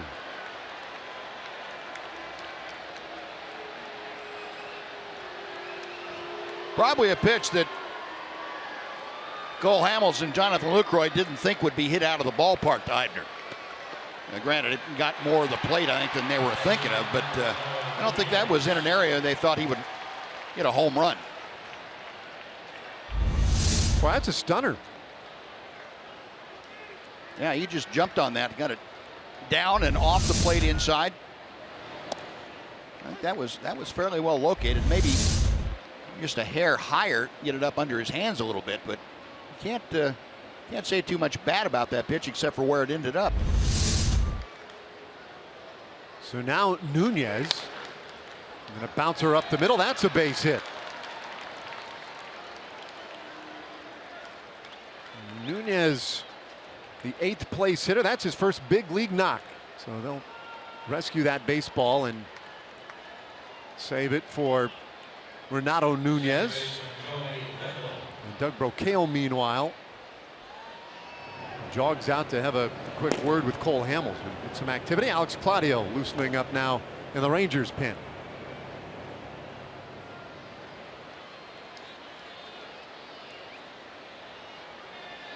Well, congratulations to Renato Nunez. That's a baseball that he will not turn loose of anytime soon.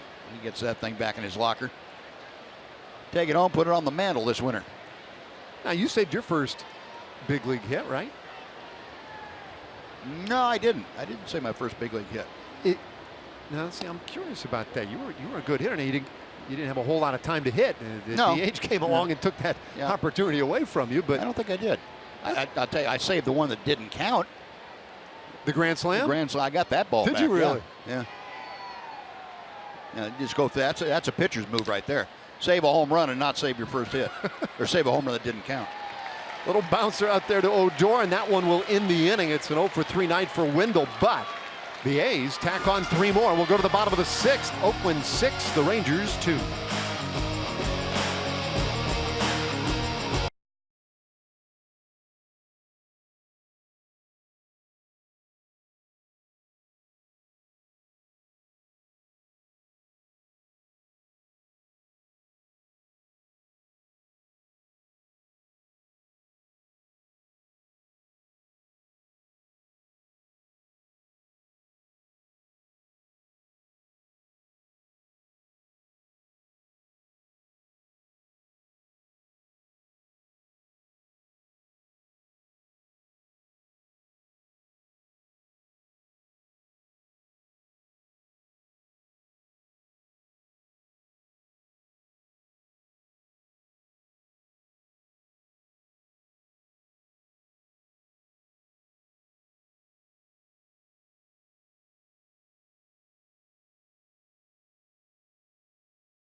Time again for the Sonic Slam inning, brought to you by Sonic. Tonight's jackpot worth $400 and dinner for 2 at a Sonic drive-in.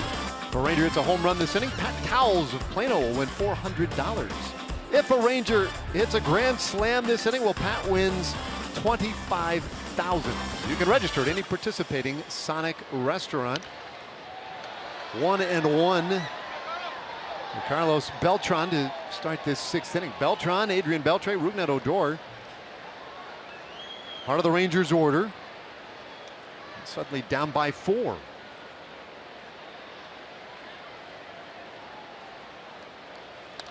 Beltran has flied out tonight, both to center field and the left field, 0 for 2. Carlos with 27 long balls, 88 RBIs.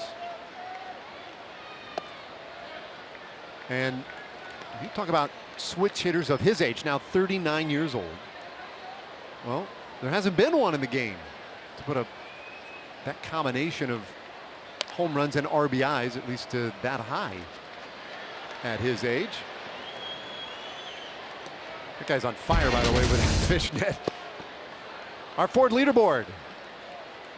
Take a look at the team home runs. Baltimore Orioles very much in that wild card race with Toronto and Seattle. And hanging right there, 5th in the league, 198 home runs. The Rangers. This ball not going to get out of the yard, but down into the corner for extra bases for Carlos Beltran. A leadoff double to start this 6th inning.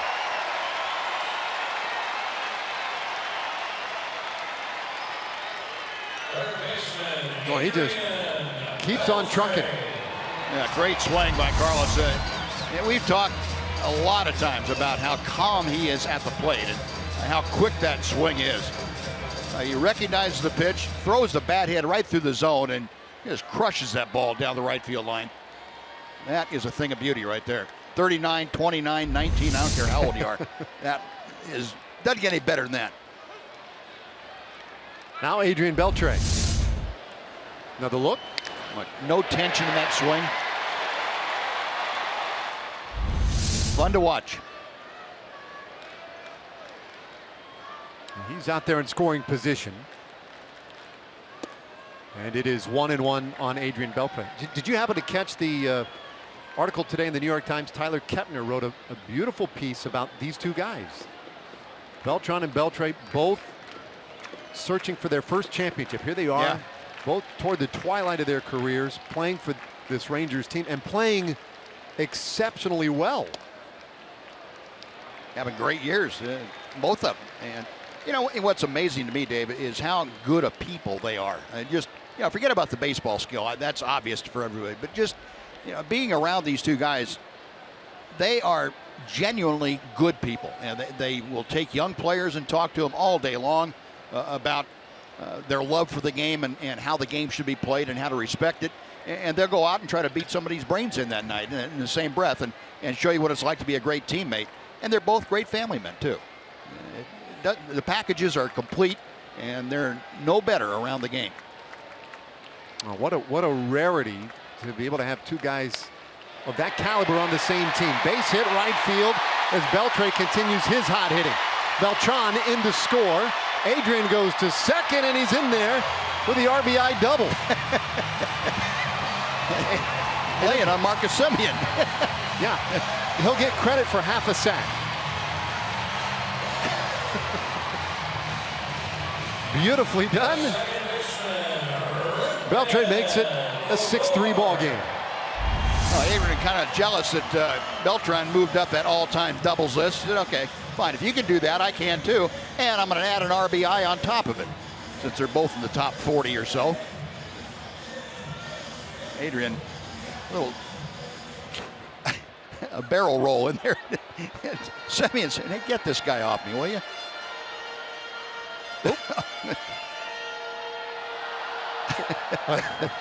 Little crossface wrestling move by Beltre. He's about the only guy in the game who can get away with that kind of stuff. It's 27th double of the year. Hey, you mentioned moving up the list. Yeah. Beltran now tied with Lou Gehrig on the all-time doubles list. 534 for Carlos Beltran, and tied with the Iron Horse. Beltre, meanwhile, continues his ascent as well. Rougned Odor 0 for 2 so far tonight.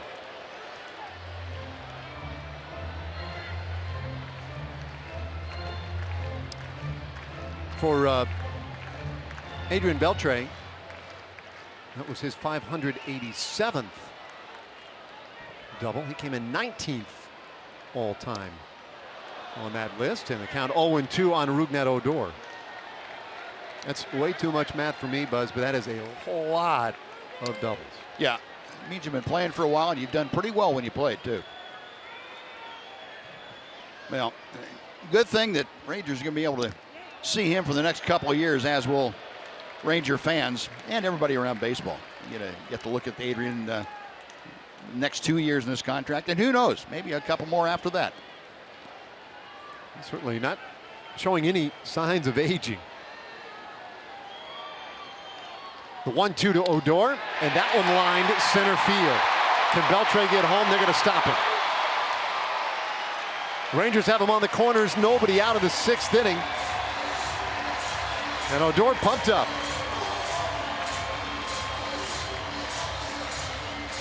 Now a couple doubles followed by the single. Adrian getting a soft double to right. And Rougned down in the count, just trying to make some contact, move the ball somewhere, preferably to the right side. He's able to get Adrian from second to third with a soft single to center. And the Rangers now are able to get Graveman to come up in the strike zone a little bit, and that negates some of his effectiveness. You make him throw that pitch up in the zone, it doesn't move nearly as much more hittable. Well, this now their third look at Graveman. And you see Beltran double, Beltre double, Odor with that hard single. So the extra looks at Graveman seem to be paying off here in this 6th inning. Corey representing the potential tying run. 1-1 to count. 23 home runs this year for Lucroy. 13 of those with the Brewers, 10 with the Rangers in a month and a half. This is just the 36th game he has played in a Texas uniform. And already with the 10 home runs, the 26 RBIs. We see some activity now in this Oakland pen. Sean Doolittle back among the pitching well bullpen members for the A's.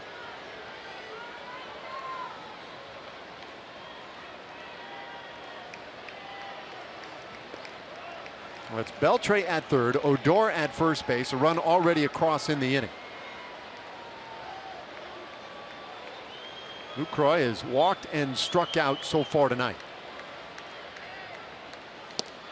Graveman a little bit low. It is 2-1, so a decent hitter's count here for Lucroy. Yeah, you see Lucroy doing a good job of making Graveman get the ball up. He's not going to swing at that pitch that's borderline down. He's going to make him try to get the ball up in the strike zone, and it's paid off for him. He's ahead in the count. 2-1. And a bouncer right back to Graveman. And they're going to get Beltre in a run down. The tag out at the plate. And that is the first out of the inning. He's been called out. Adrian distracting everybody on the infield and continuing to dance and make as if he had not been tagged. But Vogt got him. And the good news is that Odor was quick enough to replace him over at third base. They made it all the way from first to third.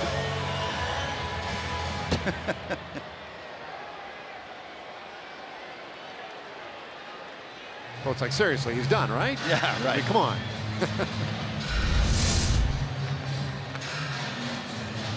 Well, that's it for Kendall Graveman. The put out of Beltre ends his night. Sean Doolittle will be coming on for the A's in a 3-run game. We're right back.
Here in the bottom of the 6th at Globe Life Park in Arlington. It is Foundation Friday, and we want you to remember North Texas Giving Day, which is coming up very soon, Thursday, September 22nd, with donations of $25 to the Rangers Foundation at northtexasgivingday.org. You can help the foundation qualify for bonus funds, which will then help us complete the MLB Youth Academy. All you got to do is donate at northtexasgivingday.org on September 22nd, guys. All right, thanks. Yeah, here we go. Sean Doolittle is on in relief with Rougned Odor at third, Jonathan Lucroy at first, 1 out in the inning. Doolittle, his 39th appearance of the year. Spent about a third of the year on the disabled, a little more than a third of the year on the DL. Missed 59 ball games. And 2-2, his record. Just now getting back to where he's throwing the ball well for Bob Melvin's club. 1-1 on Mitch Moreland, who is 1 for 2 so far tonight. Moreland had the hard hit single in the 3rd, lined out in the 5th, so a couple of good swings so far this evening. And in a big spot here in the 6th inning. Now you need to get that run that Rugnet is carrying down there at third home. That even if you don't come back and tie the game or take the lead, you need to get at least one more run out of this.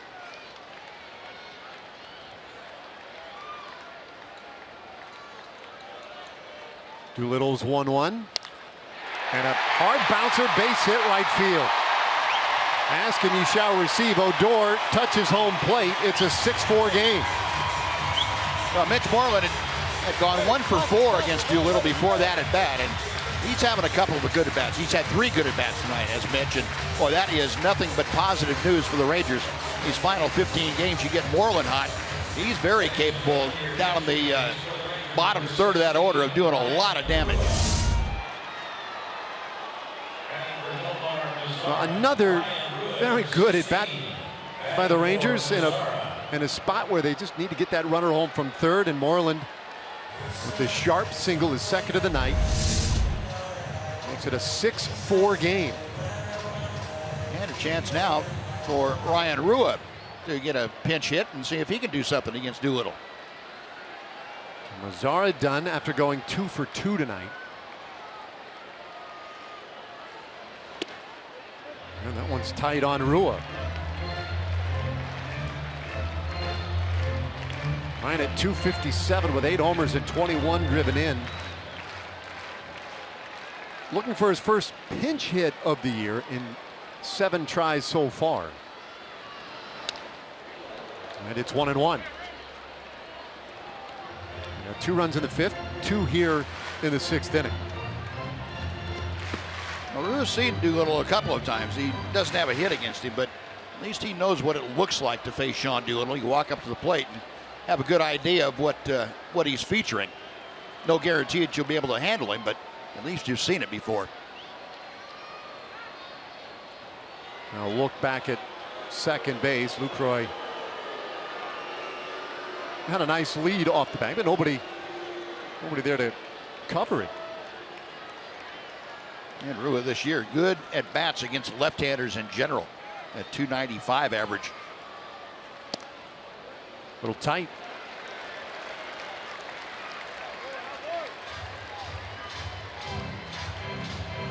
They have those expanded rosters this time of year, allows the manager to make these kinds of moves as early as the 6th inning. And some real depth among outfielders. 2-1. Rua had his pitch right there. 2-2 the count.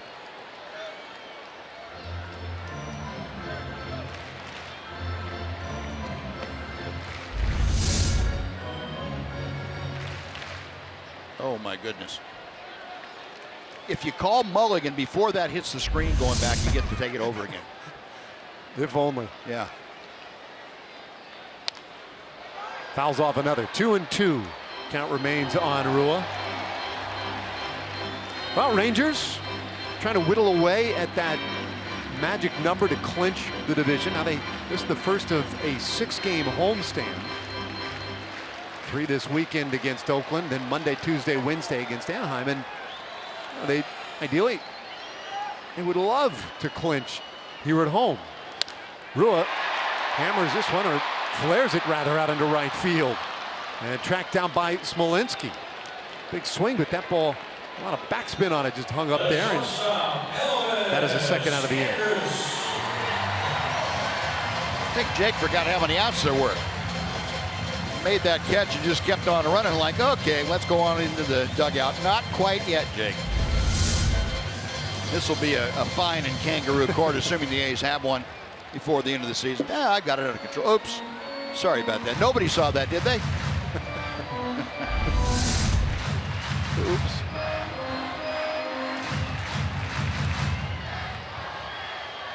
Well, if you need a big 2-out hit, Dave, excuse me, this is a guy you'd love to have up there in a run-producing situation. Yeah, he did it last inning, driving in the first Rangers run of the night. We showed his numbers with runners in scoring position this year. He has been so good. And enough so that perhaps Doolittle and Vogt recognize that they need to make sure that they have a real clear idea on how they handle him here. Well, they got crossed up on 2 of them before they ever threw the first pitch. Maybe Doolittle had to remind Vogt, hey, I don't throw that pitch. Just a thought. I mean, it's a good idea if you have one of those to throw it to Elvis, but I don't throw one of those. Well, 2 runners out there for Andrews. That one missing in for ball 1. Andrews had the RBI double in the 5th. More activity. Ryan Dole loosening up, or apparently already loose.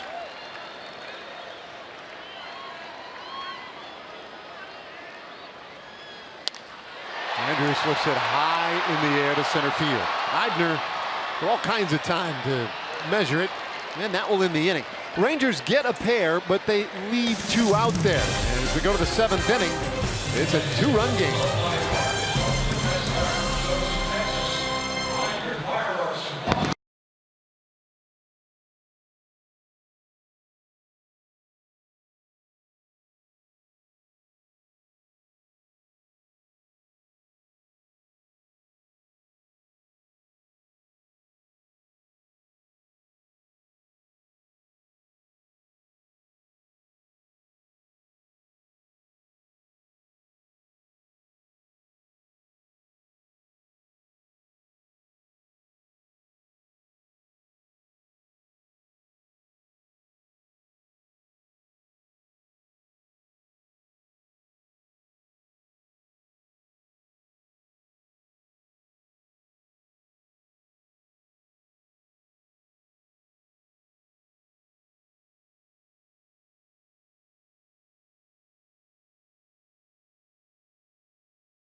All right, time for the Ford game summary, and we pick it up in the 4th inning, and that is Chris Davis. 8th time this year he has homered off the Rangers. Elvis Andrews followed in the 5th. That got the scoring started. He wanted more. Boy, Brett Eibner unloaded on a really pretty good pitch in the 6th inning, a 3-run blast. But Mitch Moreland will get the comeback going again in the 6th inning. That RBI single to right made it a 2-run game. 6-4 Oakland as we move it along to the 7th inning, and Keone Kela has come on the pitch. Kela in for his 31st appearance of the year. Last time we saw Keone was down in Houston. He got the win in that 12-inning Ranger victory in the opener of that series. Keone, 229 opponent's batting average. It's been a little bit of a roller coaster for him. Been up and down just a bit, and hopefully solving all the issues that he's had and can get back on a good roll. Well, the first man on behind Cole Hamels tonight. Hamels with the 6 innings logged and a check swing makes it 0-2 on Smolinski. Ryan Arua stays in the game in left field, and that displaced Carlos Gomez. He's now over in right.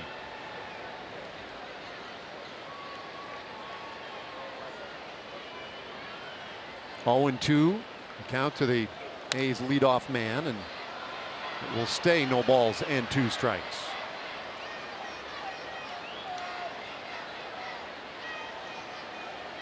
So Hamels tonight had the 3 walks allowed and gave up the 6 runs on 7 hits.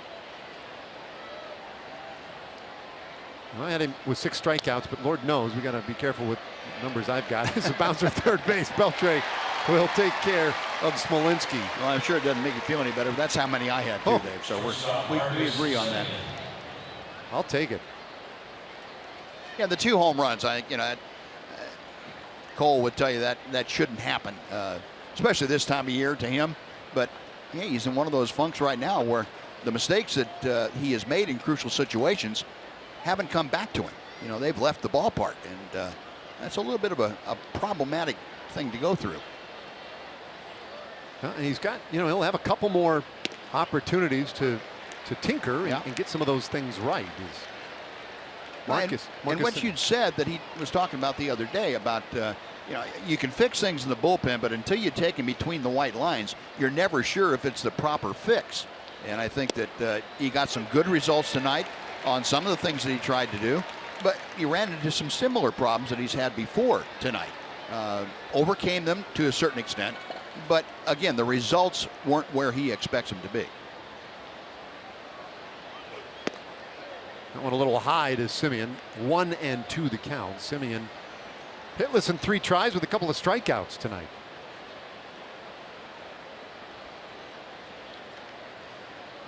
Shortstop batting second for the Oakland A's.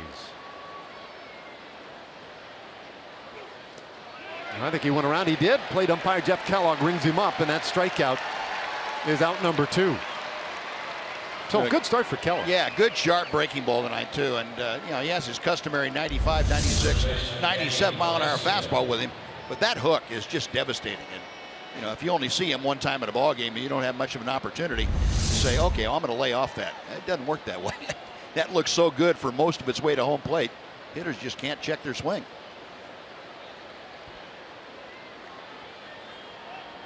Now Danny Valencia. He's been a tough out tonight.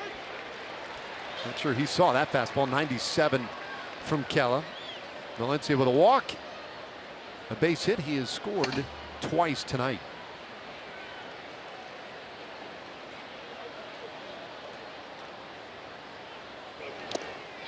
Boy, more heat. Kella working ahead again. Yeah, and had a little running action on that too. He got it into Valencia and didn't allow Valencia to get his hands out, or get the bat head out, I should say. He didn't get his hands in. Kella looking for a 1-2-3 7th inning, and his 0-2 pitch. Bouncer up the middle, and that's a base hit for Valencia. The A's with another base runner, and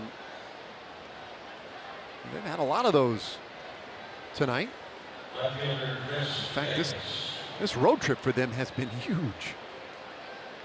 I would think, Yoni, after throwing this fastball in, a good tailing action, got it 0-2. He would tell you this is not a very good 0-2 pitch. That fastball, the target was set down and away, and that had a lot of the plate all the way to home plate. It gets Chris Davis up to the plate with a man on. And that is a recipe you try to avoid when you face this team. Davis with the 2-run homer in the 4th inning. 38 home runs, and he has driven in 96 this year. What a big year for the former Milwaukee Brewer in his first year with Oakland.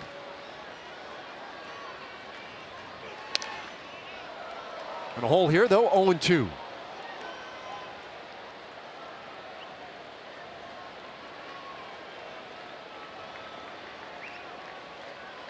Reggie Jackson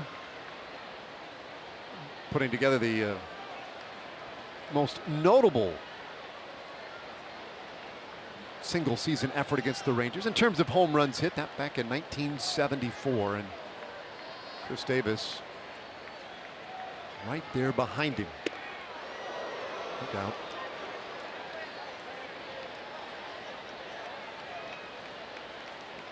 Well, he had a big year last year in Milwaukee. 27 home runs. He was tied for 10th in the National League last season. Led the Brewers in a very difficult season in Milwaukee last year. Check swing, and that one in the dirt. Count 2-2. Couldn't tell if he foul tipped it, but he did not. So Kella again a strike away from completing the 7th inning.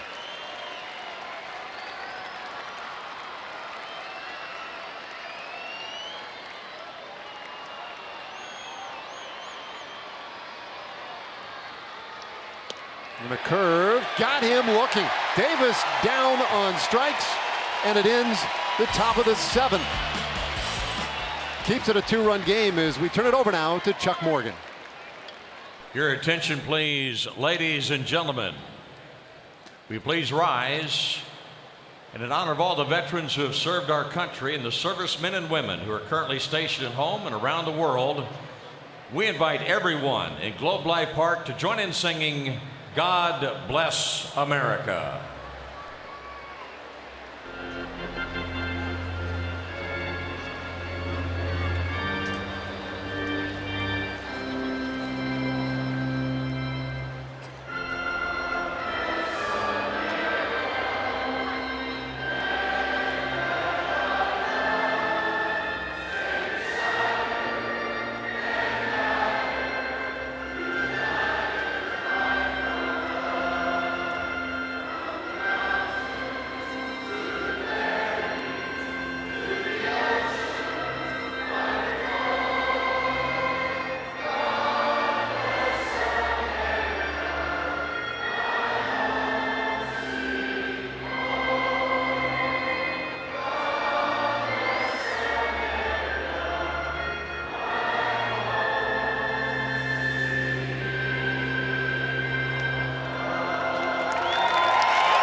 Time for our greater coverage of baseball, brought to you by T-Mobile. The Cubs, they clinched the National League Central last night. First National League team to clinch on September 15th or earlier since 05 with the Cardinals.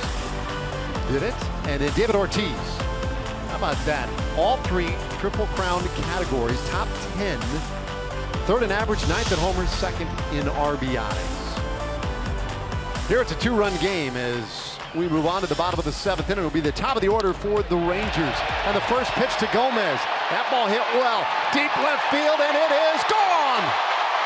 Carlos Gomez homers on the first pitch of the 7th inning, and it's a 1-run game.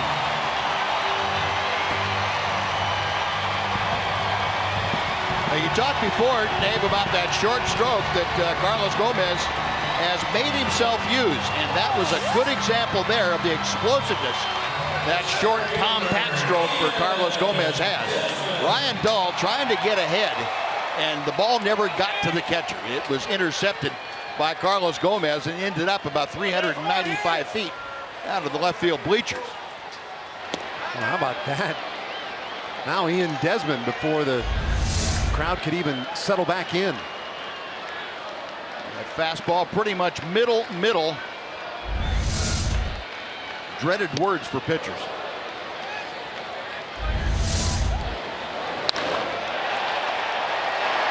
how quick that stroke was. None of the swinging and falling down and hats flying everywhere. That's impressive. Yeah, he looks like a very different player in that way.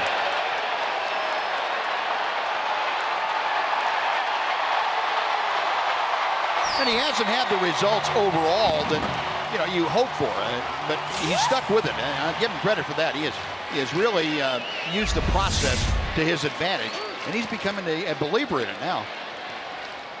It gives him 4 home runs now in his last 16 games. And he's driven in 2 tonight out of that leadoff spot. It's a 1-run game. Desmond waves and misses at strike 3, and there's 1 away. But a tough night for Ian. Like that. 17 consecutive games. That ties the longest streak they've had this year. And you see the 4th longest streak in team history. They still hold the record. 27 straight games back in 2002. Ball club had a home run in. Interesting about that year, he had 27 home runs, or 27 games with a home run. What was the hit speed on this, do you think? Okay, there it is, 95.7. Rangers also had a streak in 2002 of 21 straight games with a home run.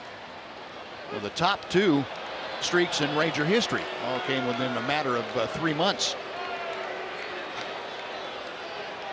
Yeah, that's a tough lineup. When they're doing stuff like that.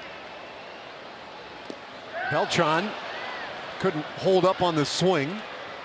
And they'll have to complete the putout with that toss down to the new first baseman, Yonder Alonso, who has come on defensively in this 7th inning.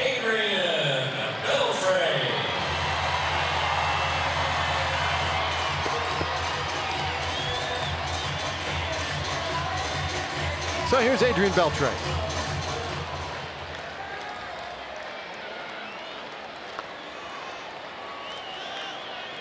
RBI number 98 came in the 6th inning. And he's up there hacking. And that fly ball handled by Eibner. And it completes the inning. But Carlos Gomez with the solo homer on the first pitch of the inning. And he's made it a 1-run game.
Even buzz time for progressive fan of the game. Hey, there's Don. It's not Don. Yeah, Jim, it's me, but it's not me for that. It's the birthday girl. Right, we got a birthday girl. This is Jillian celebrating her big birthday tonight. You could have gone anywhere, Julie, but why here at the ballpark? Because I love the Rangers and I couldn't want to be anywhere else for my birthday. Go Rangers! I like that. There we go. There's the bag. You got little sister Sadie on hand. You got anything to say, Sadie? Go Rangers! A lot of Go Rangers out here tonight. All right, appreciate it, girls. Thanks for being with us tonight. Thank you, Bud and Dave. All right, thanks, Doxy. Yeah, happy birthday. That's the way to do it. Matt Bush coming on here in the 8th inning. Matt has been very solid in his 52nd appearance of the year. Matt's only given up a run in his last 6 outings and only 3 runs in his last 10. We saw him last time down in Houston on Tuesday night. Matt had a very quick and easy 1-2-3 inning down there. I'll start with Ryan Healy. And Healy's had a real nice evening. 1-1 the count. Healy, Stephen Vogt, and then Brett Eibner do in this 8th inning. Now Oakland coming off a big 4-game sweep at Kansas City. A 4-game series in which they scored 43 runs. Healy a big part of that as he lifts this one high in the air to the right field line, and that one heading into the seats. The offense has continued to churn for Oakland tonight to the tune of 6 more runs on 8 hits. I mean, that's a very good output. Bob Melvin's very young club playing loose, and he has spoken a lot recently about the energy that the young players bring. But I feel, Buzz, like that's a story that is told over and over in September with teams that are long out of it. They bring up the kids. The kids sometimes bring that energy and play with a little, I don't know, recklessness. Yeah, they do. And, those are the dangerous clubs for teams that are trying to wrap things up and head into the postseason. It's not easy to play against teams like that. But we've also seen some teams. You get a look at the Oakland A's record at home and the road this year. Pretty much identical marks. They're hitting much better on the road, which is typical. Oakland is a death trap for hitters, but they score more on the road and they pitch better at home. But it's, this time of year too, you see teams that don't have the quality young players in the minor leagues to bring up, and they're just playing out the string. And those are the ones that contending teams feast on in September. But you get a club like this with the young players that are trying to make a great first or second impression, they can be as tough as anybody. Healy bounces one to Odor, and that is the first out of the 8th inning. And Oakland feels like they have a lot of good young position players coming. Healy right there, chief among them. Time now for a Chevy game break as we send it back to Dana Larson.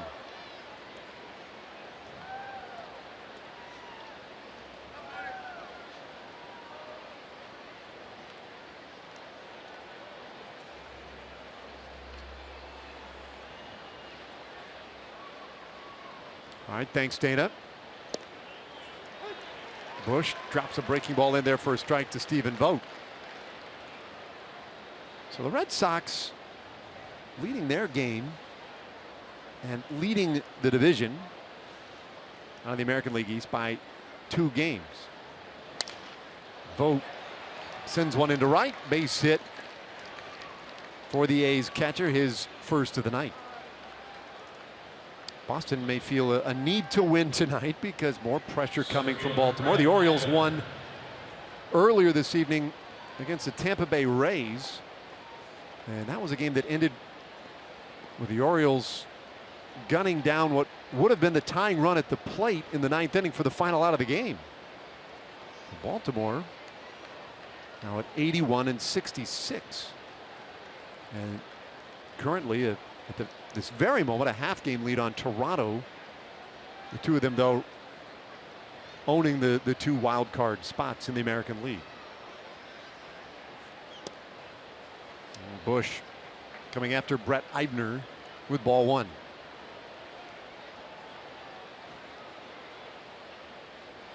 So going to be a lot of very interesting drama in the American League East and in the wild card race. The other team in the wild card race, not in the East Division, of course, but in the West are the Seattle Mariners. It's 1-1 now on Eibner. Take a look at the wild card standings in the American League. So Baltimore now with that half-game lead on Toronto. Toronto, though, still 2 clear of Detroit and Seattle. With Seattle at home against the Astros this weekend. Seattle and Toronto are going to get together. Is Toronto going out to Seattle, right? Mm-hmm. I believe so, yeah. Next week, so that will be a wild series. Too tight on Eibner, and it's 2-1.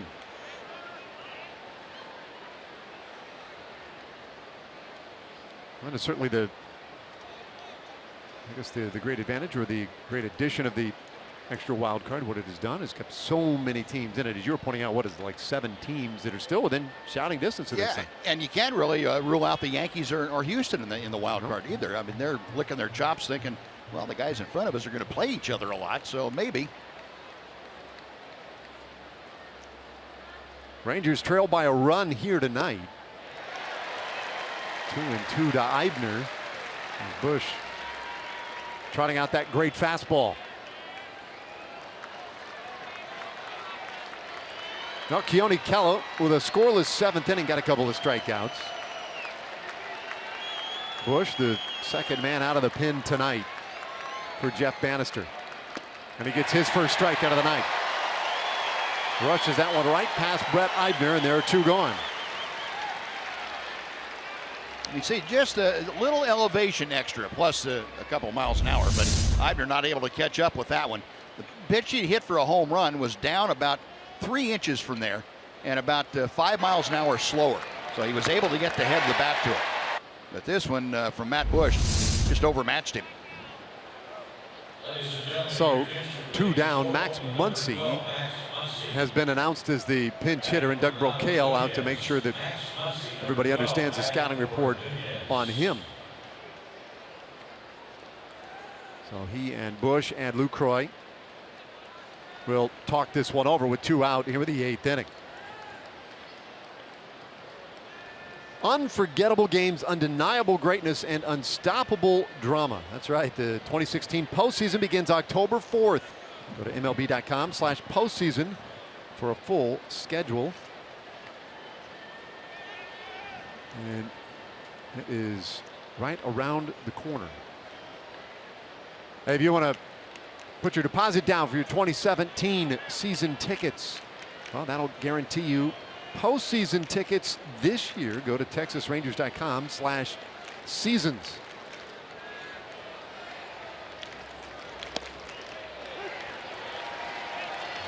First pitch to Muncy. Burrowed right in there for a strike. Muncy, one of 19 rookies. You see the batting averages struggled a little bit this year for him. Got ahead of that fastball that time. Wow. It just points out, and we talk about this quite often, is that you can't throw too hard for most of the guys today. You may have 98 or 100 in the tank. Somebody's going to be able to turn it around.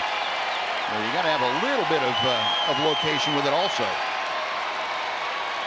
Muncy had been on an 0 for 15 run, but lately had turned that around. 1-2 the count. His last 6 games, Muncy 3 for 9 with 4 walks, so he has contributed some pretty competitive at bats lately. Not the first that the Rangers have seen of Max Muncy this year.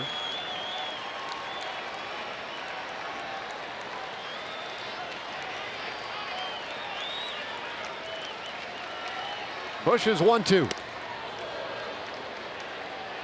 That'll even the count.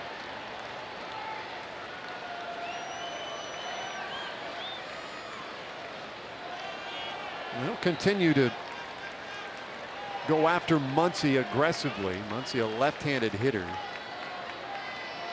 Joey Wendell, the man waiting on deck, he's had a tough night. And there's a swing and a miss. Another strikeout for Bush. He has a pair in the inning. Takes us to the bottom of the 8th with the Rangers trailing by 1.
To lead off the bottom of the 8th for the Rangers. Well, what a season it has been for the Rangers second baseman.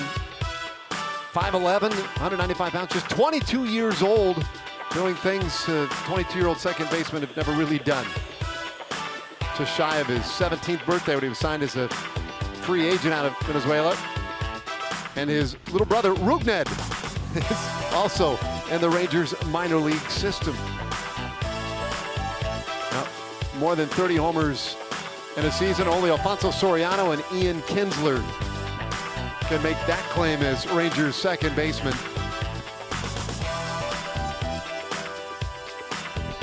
Which is pretty good company. Odor with a hit tonight in 3 tries. 31 long balls this year and smashes that one up the middle, base hit.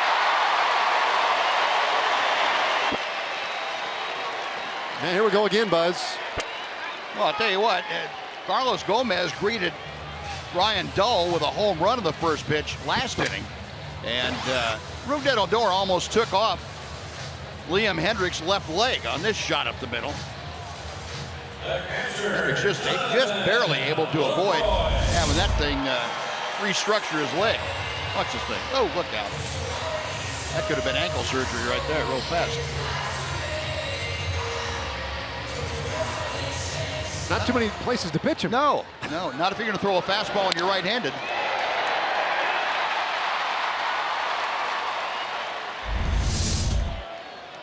So the tying run on base.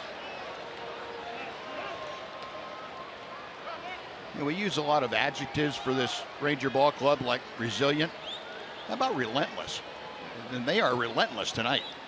They are relentless. They have a number of occasions where the A's have taken control of the game, or so it is felt. Yeah. The Rangers haven't gotten the hint. No, somebody forgot to send the memo to him. I know that. Well, it is what they have done all year. If you take a look at the numbers for Liam Hendriks. 47th appearance of the year for the Australian, and 274 average. Rangers have roughed him up on occasion.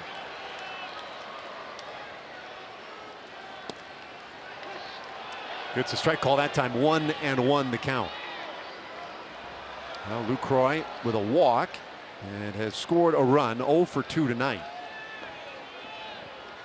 Odor with pretty good speed over there at first base. And when you talk about the Rangers late innings, you talk about those 44 comeback victories. Nobody does it better than this team. And then the other thing, because this is a close game, talk about 1-run games, and what the Rangers are doing is historic and statistically, some would argue, impossible. 33-10 in 1-run games. So here we are in a 1-run game late. Rangers trailing by that single tally, though. Odor bluffs, and Lucroy hits this one high in the air, but to shallow center. And Eibner will get there, 1 away. First baseman, Mitch Moreland. Now, win or lose tonight, one of the takeaways from today's game is going to be the at-bats of Mitch Moreland. He's 2 for 3. The one out was a line out.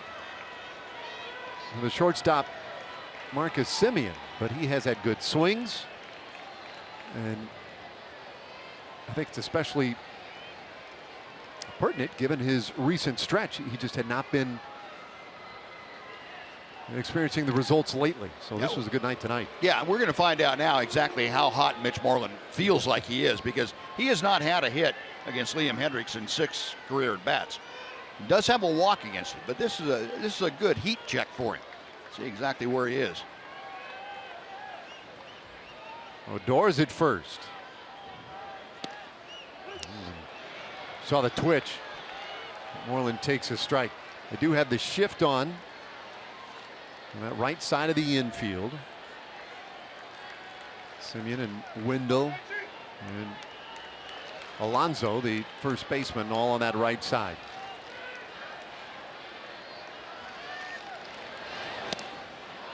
0-2 the count.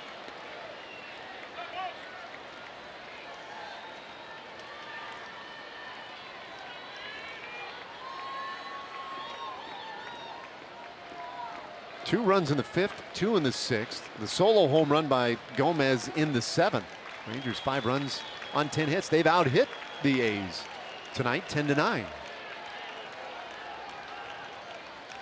Bottom of the order in particular has been productive for Texas tonight. Fans getting a little restless. Over 30,000 here tonight. 30,486 for the opening game of this homestand.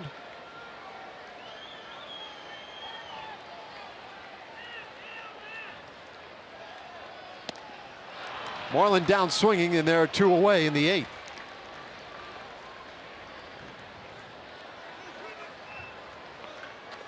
And Ryan Rua called back.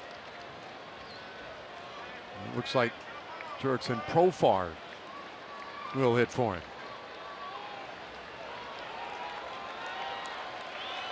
This was all out of Nomar Mazara's spot initially. Mazara was 2 for 2.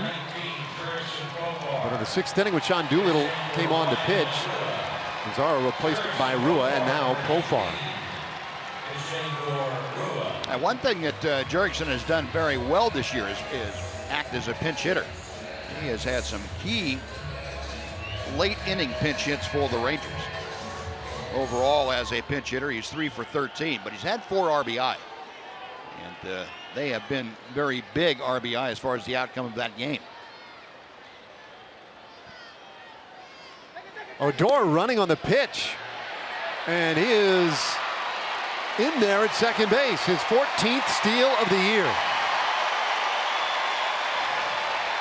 Well, he got a huge jump. He did. Yeah, credit Stephen Vogt with even making that close. Vogt had not had a whole lot of help as far as throwing out runners, but he made a great throw down to second. Semien had the ball in time, but the ball and Odor got there at the same time. And trying to make the catch and the tag in one motion, Semien never got the handle. Now, I'm just really surprised at how close that play ended up appearing. But Odor now in scoring position. And a 1-0 count on Profar. Switch hitter batting at the left side. And it's 2-0. Get a closer look at it. Semien trying to make the tag as he caught the ball, and see, he never really had the ball secured in his glove right off the tip of it. Had he caught the ball and successfully tagged Odor, it would have been very interesting to see what the call would have been. 2-0. Hendricks finds that corner. Now Liam Hendricks, the 4th pitcher of the night for Oakland. You look at the splits for Jurickson Profar. And so much more power and run production when at that left side. Look out. 3-1. Hendricks and Vogt apparently saw the clip from the other night in Houston when Profar went first pitch swinging, won the ball game with a base hit the other way. They're not going to make sure he doesn't get a pitch out over the plate to handle. Well, interesting though too, Buzz, because now they're in danger of putting him on for Elvis Andrus, who has been so good with runners in scoring position. It's a full count though. And there you go. Elvis shouting out some instructions to Jurickson Profar, giving him some encouragement.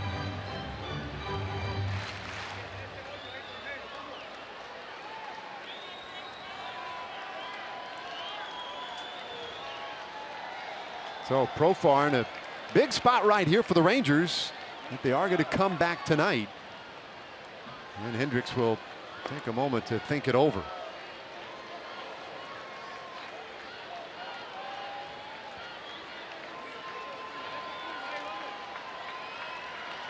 Last year was the first time in Hendricks' career that he pitched exclusively in relief and did a nice job. 2 outs. Payoff pitch, and it's high. And there are 2 men out there for Elvis Andrus. A good job by Profar, working the count full, laying off a high fastball. Bob Melvin now sees not only the tying run out there, but the go-ahead run for the Rangers. And Jared Hoying takes over as the pinch runner. Hoying with really good speed. He was going to come into the ballgame, no doubt, and take over defensively anyway. So make the switch now and get his legs out there. So Odor, who runs well at second. Jared Hoying. Great speed at first, 2 out. And Andrus, who's 1 for 2 with a sacrifice bunt, and hits one sharply on the ground. Simeon can't handle it, and everybody's safe.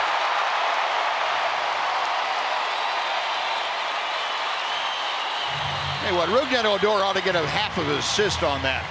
He screened out Simeon. Simeon had that ball completely under control off the bat. But Odor stopping there very briefly and then jumping up as he screened out Simeon right there. The ball goes up between his legs. He allows that to happen. Simeon, just that little loss of sight of the ball going through Odor's legs, and got off with the error.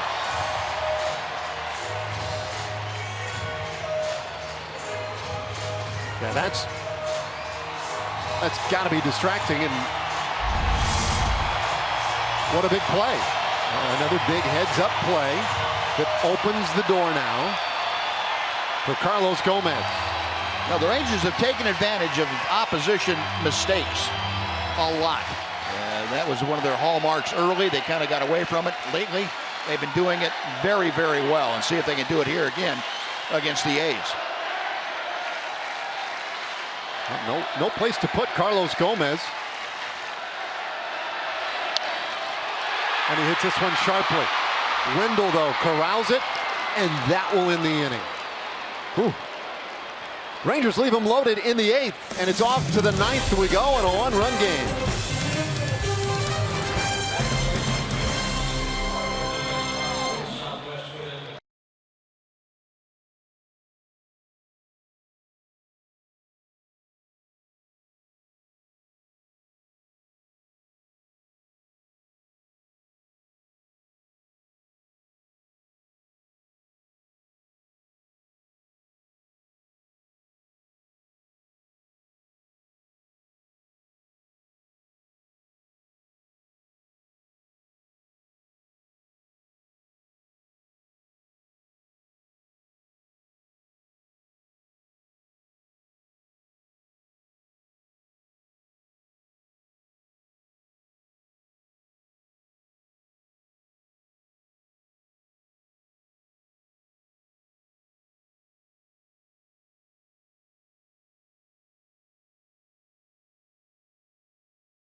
As they trail the A's by 1 run in the opener of this 3-game series between these 2 teams. Game 2 coming your way tomorrow, same time, same place here on Fox Sports Southwest. Yu Darvish gets the ball for Texas.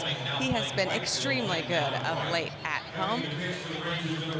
And Ryan Healy has been really good of late everywhere. 28 games, a .371 average. Those 2 will tangle tomorrow night. 7 o'clock first pitch here on Fox Sports Southwest. 6:30 pregame with Rangers Live. A big thank you to the fine folks at AT High-Speed Internet for getting us ready for the middle game between these 2 guys. Yeah, thanks, Emily. I'm no manager, Buzz, but I think Ryan Healy deserves a day off after all he's done. Sam Dyson has come on to pitch. A day or 2. Yeah, maybe 2. Yeah, get Sunday off also. Well, Sam in a non-save situation but a very important situation. If Sam goes out and shuts down the A's in this inning, keeps it a 6-5 ball game, I would guarantee the Rangers are going to come back. Oh, I love that. I would, but I'm not. No. I think they have a better than even chance. Well, no doubt. Hoying stays in the game. He's in right field. On a 1-strike pitch. Bouncer. And a nice Sunday hop on a Friday night for Odor. And 1 away. So Hoying going into right field. Gomez gets displaced again. And he's back to his original spot in left field. Well, Dyson gets one quick out, and now to the top of the order.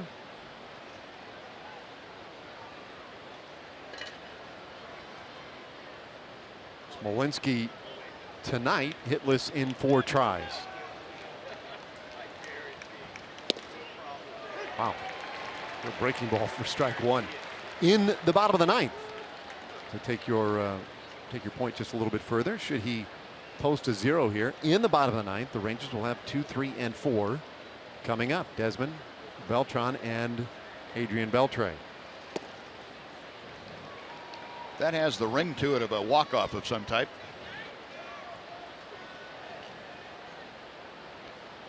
I'll tell you what, we've walked pretty far down this path. If you could script the bottom of that 9th, then I mean, yeah, we'll have the parade tomorrow. There's 2-1 to count now on Smolinski. Now, we tried to do that scripting of a parade one time before, and it didn't turn out too well. So I think we'll leave the parade alone. 2-1. Smolinski, another one of those guys that the A's have decided they will feature in the second half of the season. They want to get a real good look at him. He'll play all around the diamond, and you can see, not looking for the free pass. He wants to earn his way on with that bat. Infield back deep.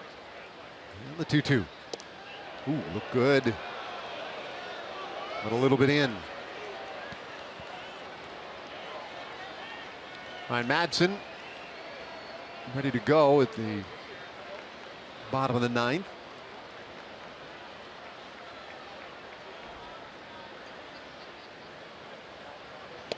And Dyson gets a strikeout of Smolinski, 2 away in the 9th inning. Bullpen's been sharp tonight. Kella a scoreless inning, no walks and a couple of strikeouts. Same thing for Bush. Each of them gave up a hit. And now Dyson trying to follow suit. With a scoreless inning of his own, he'll need 1 more out. And he'll contend with Marcus Semien. The 11th strikeout for Ranger pitching tonight.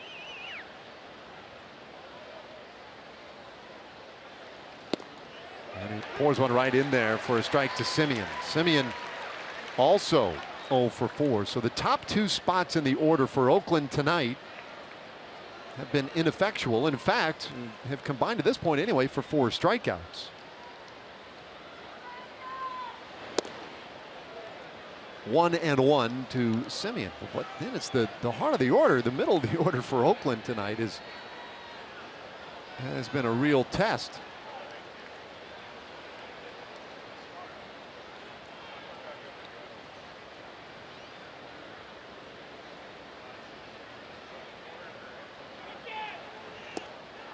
A little off the plate.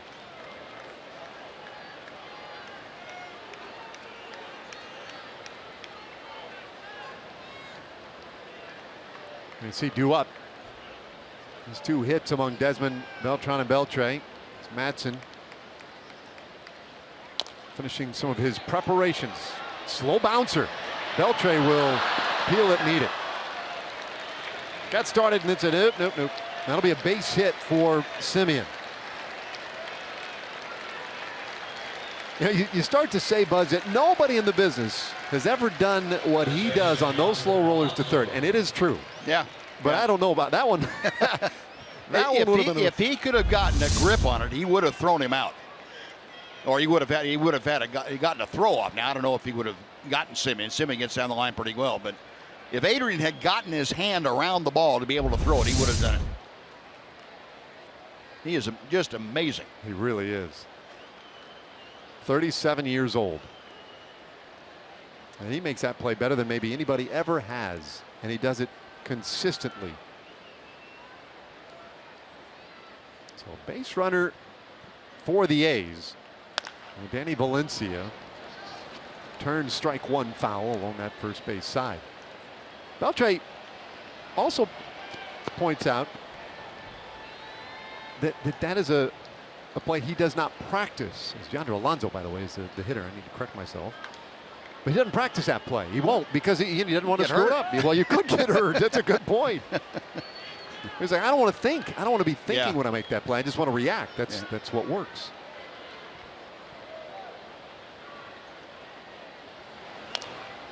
He'd be falling down all the time. It'd be a walking bruise. 0-2 on Yonder Alonso.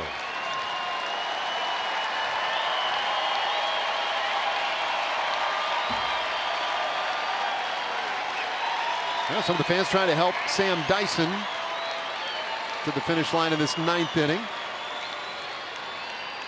Odor quickly backpedaling deep from his second base position into short right field. It's a modified shift. Two-strike pitch.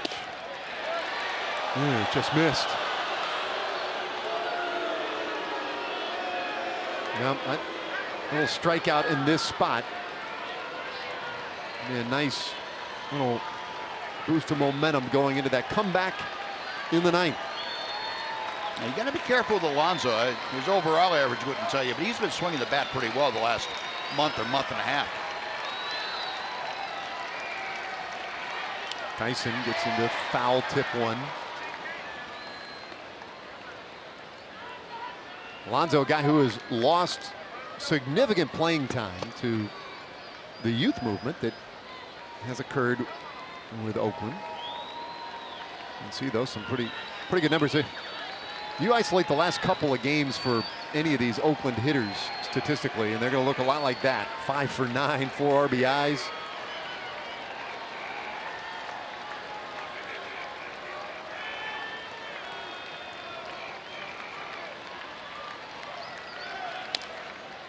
And this time the easy bouncer to first, handled by Moreland.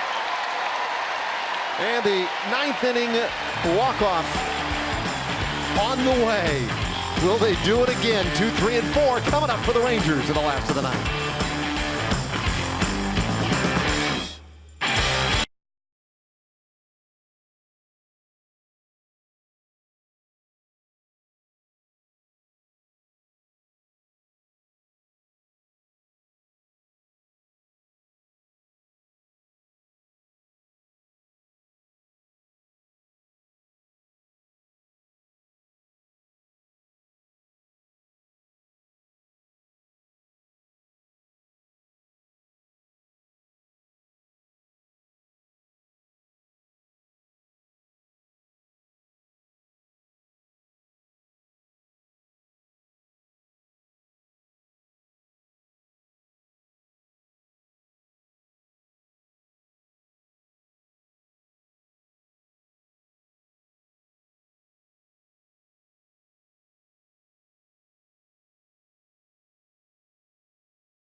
Before, And they got the A's right where they want them. Dana Larson here reminding you we've got Rangers Live, the post-game edition, coming up right after the game. We'll take a look back at their comeback, the comeback they hope to complete here in the next couple of minutes. We'll have complete analysis of the pivotal moments in this game. We'll hear from Jeff Bannister, Cole Hamels, and take a look at the other division and wild card races. Pudge and Mac are here with us to do all that and more, guys. See you after the game. Yeah, thanks, Dana. Here we go, 9th inning. Ian Desmond to start things off for the Rangers. A 1-run game, and Ryan Madson is on for Oakland. Well, Madson, the closer for the A's, his 60th appearance of the year. And he has not fared well against the Rangers. He's blown 2 of the 4 save opportunities that he's had this year against Texas. 30 out of 36. 243 opponent's average. And none of the 3 guys that he is facing to start this inning off are hitting less than 333 against him.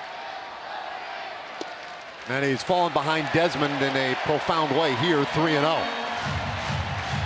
And these are guys that have seen him a lot. Desmond has 15 at-bats against Madson. Beltran has 23 at-bats.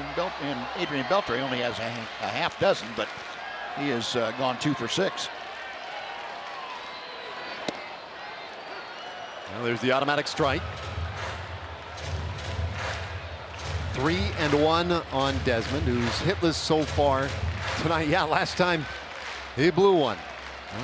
Right here.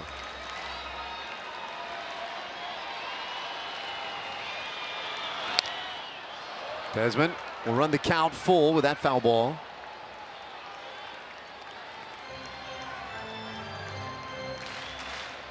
Ian, boy, there was a time earlier this year where it seemed like night after night he was the guy who would deliver that huge home run late in games.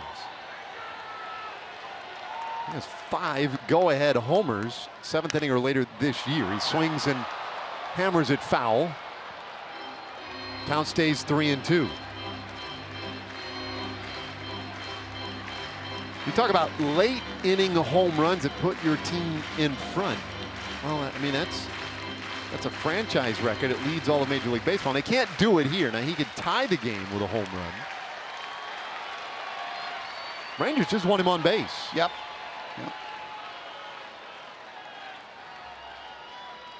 Payoff from Madson. Simeon. 1 away. All right, now our AT&T high-speed replay tonight. We'll go back to the 6th inning. Carlos Beltran opening the inning with that double into the right field corner. Adrian Beltre said, well, I can do it too. Oh, the same spot. Back to back.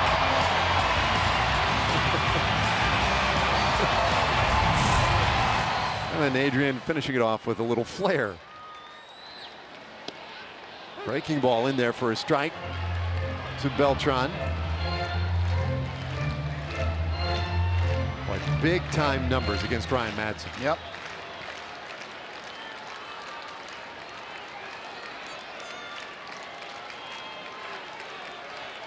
Right-handers, 1-strike pitch. That ball hit hard. Out to right center, base hit. Beltran heading to second. And he's there.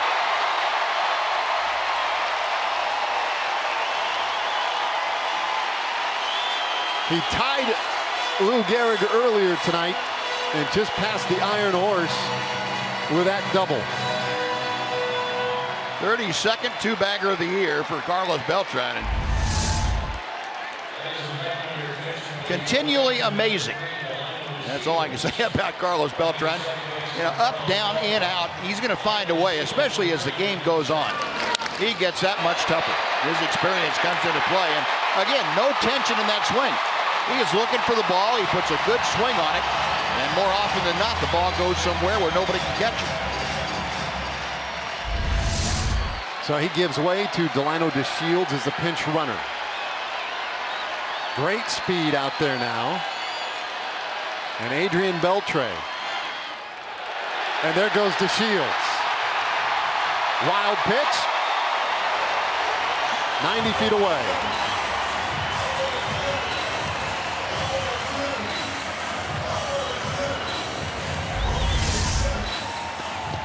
Not much Vogt can do. That ball hitting just about even with the plate, but it's so far outside, he could not shift over and get his body directly in front of it. Came off the side of him and bounded away where he couldn't handle it. Now the infield has to come in. Helping Beltre a little bit here. And he hammers that one foul. I don't think I've ever seen one up there. Third deck up above the exits. And I don't know the exact angle foul, but that was pretty dramatically foul. Over his left shoulder, I know that.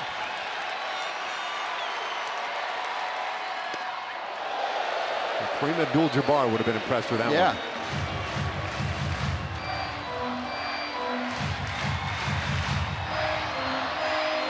Yep, better than league average, no doubt about it. It's been great about getting runners home in this spot. Fly ball here would tie the game. And they are nowhere near the strike zone. I mean, look at box tracks. It's hard for the technology even to put those pitches on the screen. Yeah, right about now, Adrian's not looking for a fly ball to tie it. He's looking for a fly ball to win it. 3-1 count. Bob Melvin knows what's coming, maybe. Big pitch here. And he's put Beltre on. So the winning run on base via the walk. And Rougned Odor.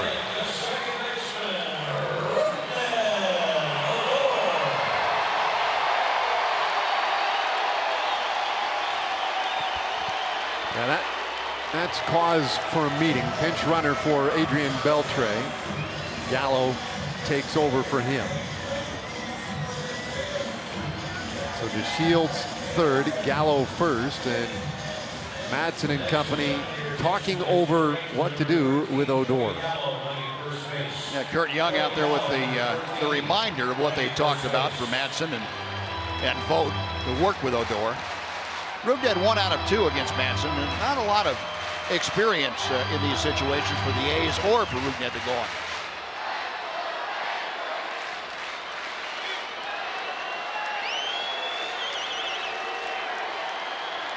Odor's been swinging a very hot bat. 7 home runs in the last 14 games for Rougned. 2 hits already tonight.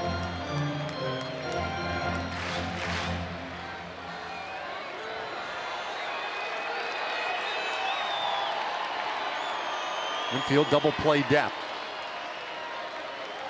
Odor, of the entire Rangers roster, the most difficult to double up. Not impossible, mind you, but the most difficult. And one of the most difficult in the American League.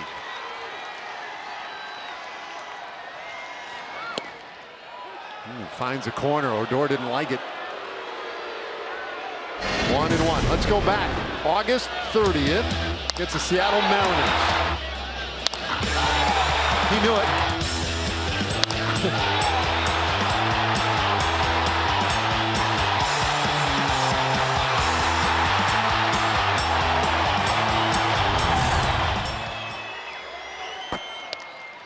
Pulls it foul. 1-2 the count. Was that the at bat that he locked eyes and never ever took his eye off the pitcher the entire at bat, and then I don't recall that, Dave. I don't know.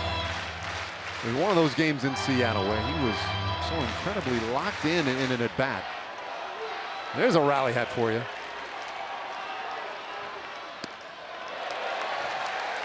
Boy, when Madsen's missed. Yeah, he's really struggled tonight. This is not typical Ryan Madsen. Normally he's down in the strike zone and not far off the plate when he does miss. But tonight, it's a real battle for him out there. We showed you that game against Seattle. Odor on Monday down in Houston. The game-winning home run in that one. In fact, drove in 3 of the Rangers' 4 runs that night.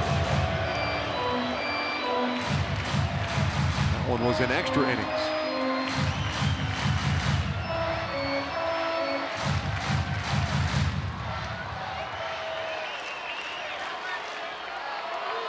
Runners on the corners. Full count on Rougned Odor.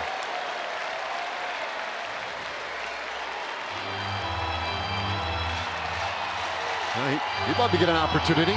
Jonathan Lucroy waiting for his chance. He'd be next.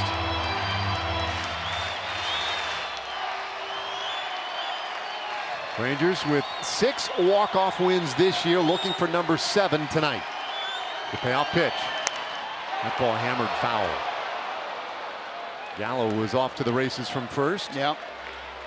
Rougned got the changeup. Unfortunately for Madsen, it stayed up so high that Odor couldn't keep it fair. Yeah, what you're doing is starting Gallo, you're saying, okay, he's the tying run, but you're counting that Rougned is not going to strike out. That he's going to put the ball in play someplace, and you're trying to stay out of that double play. By doing that, it would be a game-ending double play if they turned it. The Shields at third, Gallo at first. Both pinch runners this inning for Beltran and Beltre, respectively.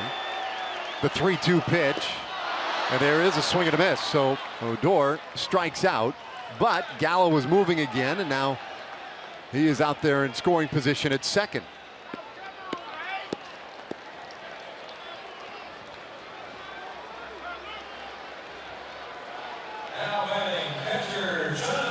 He's got the winning run in his back pocket. Credit for the stolen base. Odor, the second out of the inning. So the Rangers down to their final chance right here.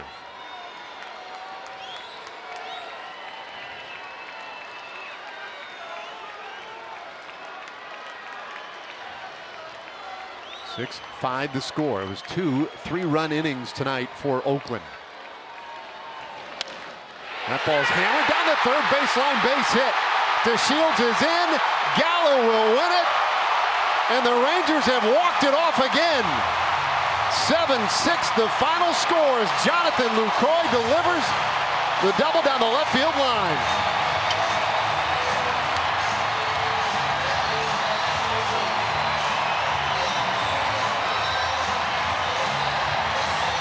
You almost look at those situations like it's inevitable when you get to the 9th inning with the Rangers. That's the 8th time this year that after they've trailed beyond the 8th inning, they have come back to win a ball game. Jonathan Lucroy, the 4th career walk-off hit for him tonight. Yeah, what an evening. And Madsen, I can understand, didn't want to throw a strike. He's having trouble doing it. But you have to believe that he had the feeling that, hey, I'm in hot water here, even before Desmond got on. Buzz, sometimes it's impossible, I think, to really comprehend what this team has been able to do. Yeah, and it's a role that you can't explain. I mean, the role that they're on is one that you can't explain. You can't put it in words because no words describe it adequately. It's always somebody new on each night. Something good happens out of something bad that the other team has happened to them. And Rangers have that affinity for cashing in when the other team blinks. They get into a stare down and the Rangers don't blink. The other team does, and it's over. You made that point in the 8th inning, and sure enough, they get an opportunity and they cash it in here tonight. I said it was a double. Scored a base hit. He never got to second base. His teammates mobbed him between first and second. But he gets 2 RBIs. And he gets the Rangers their 88th win of the year. Sam Dyson ends up with the win.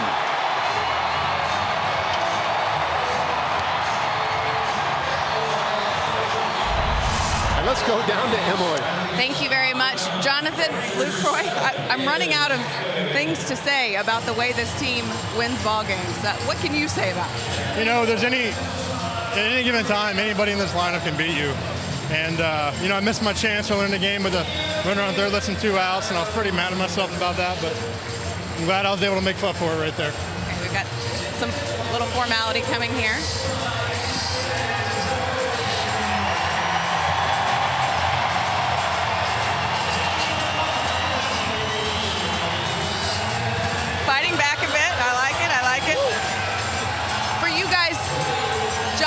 ability, like you said, to pick each other up.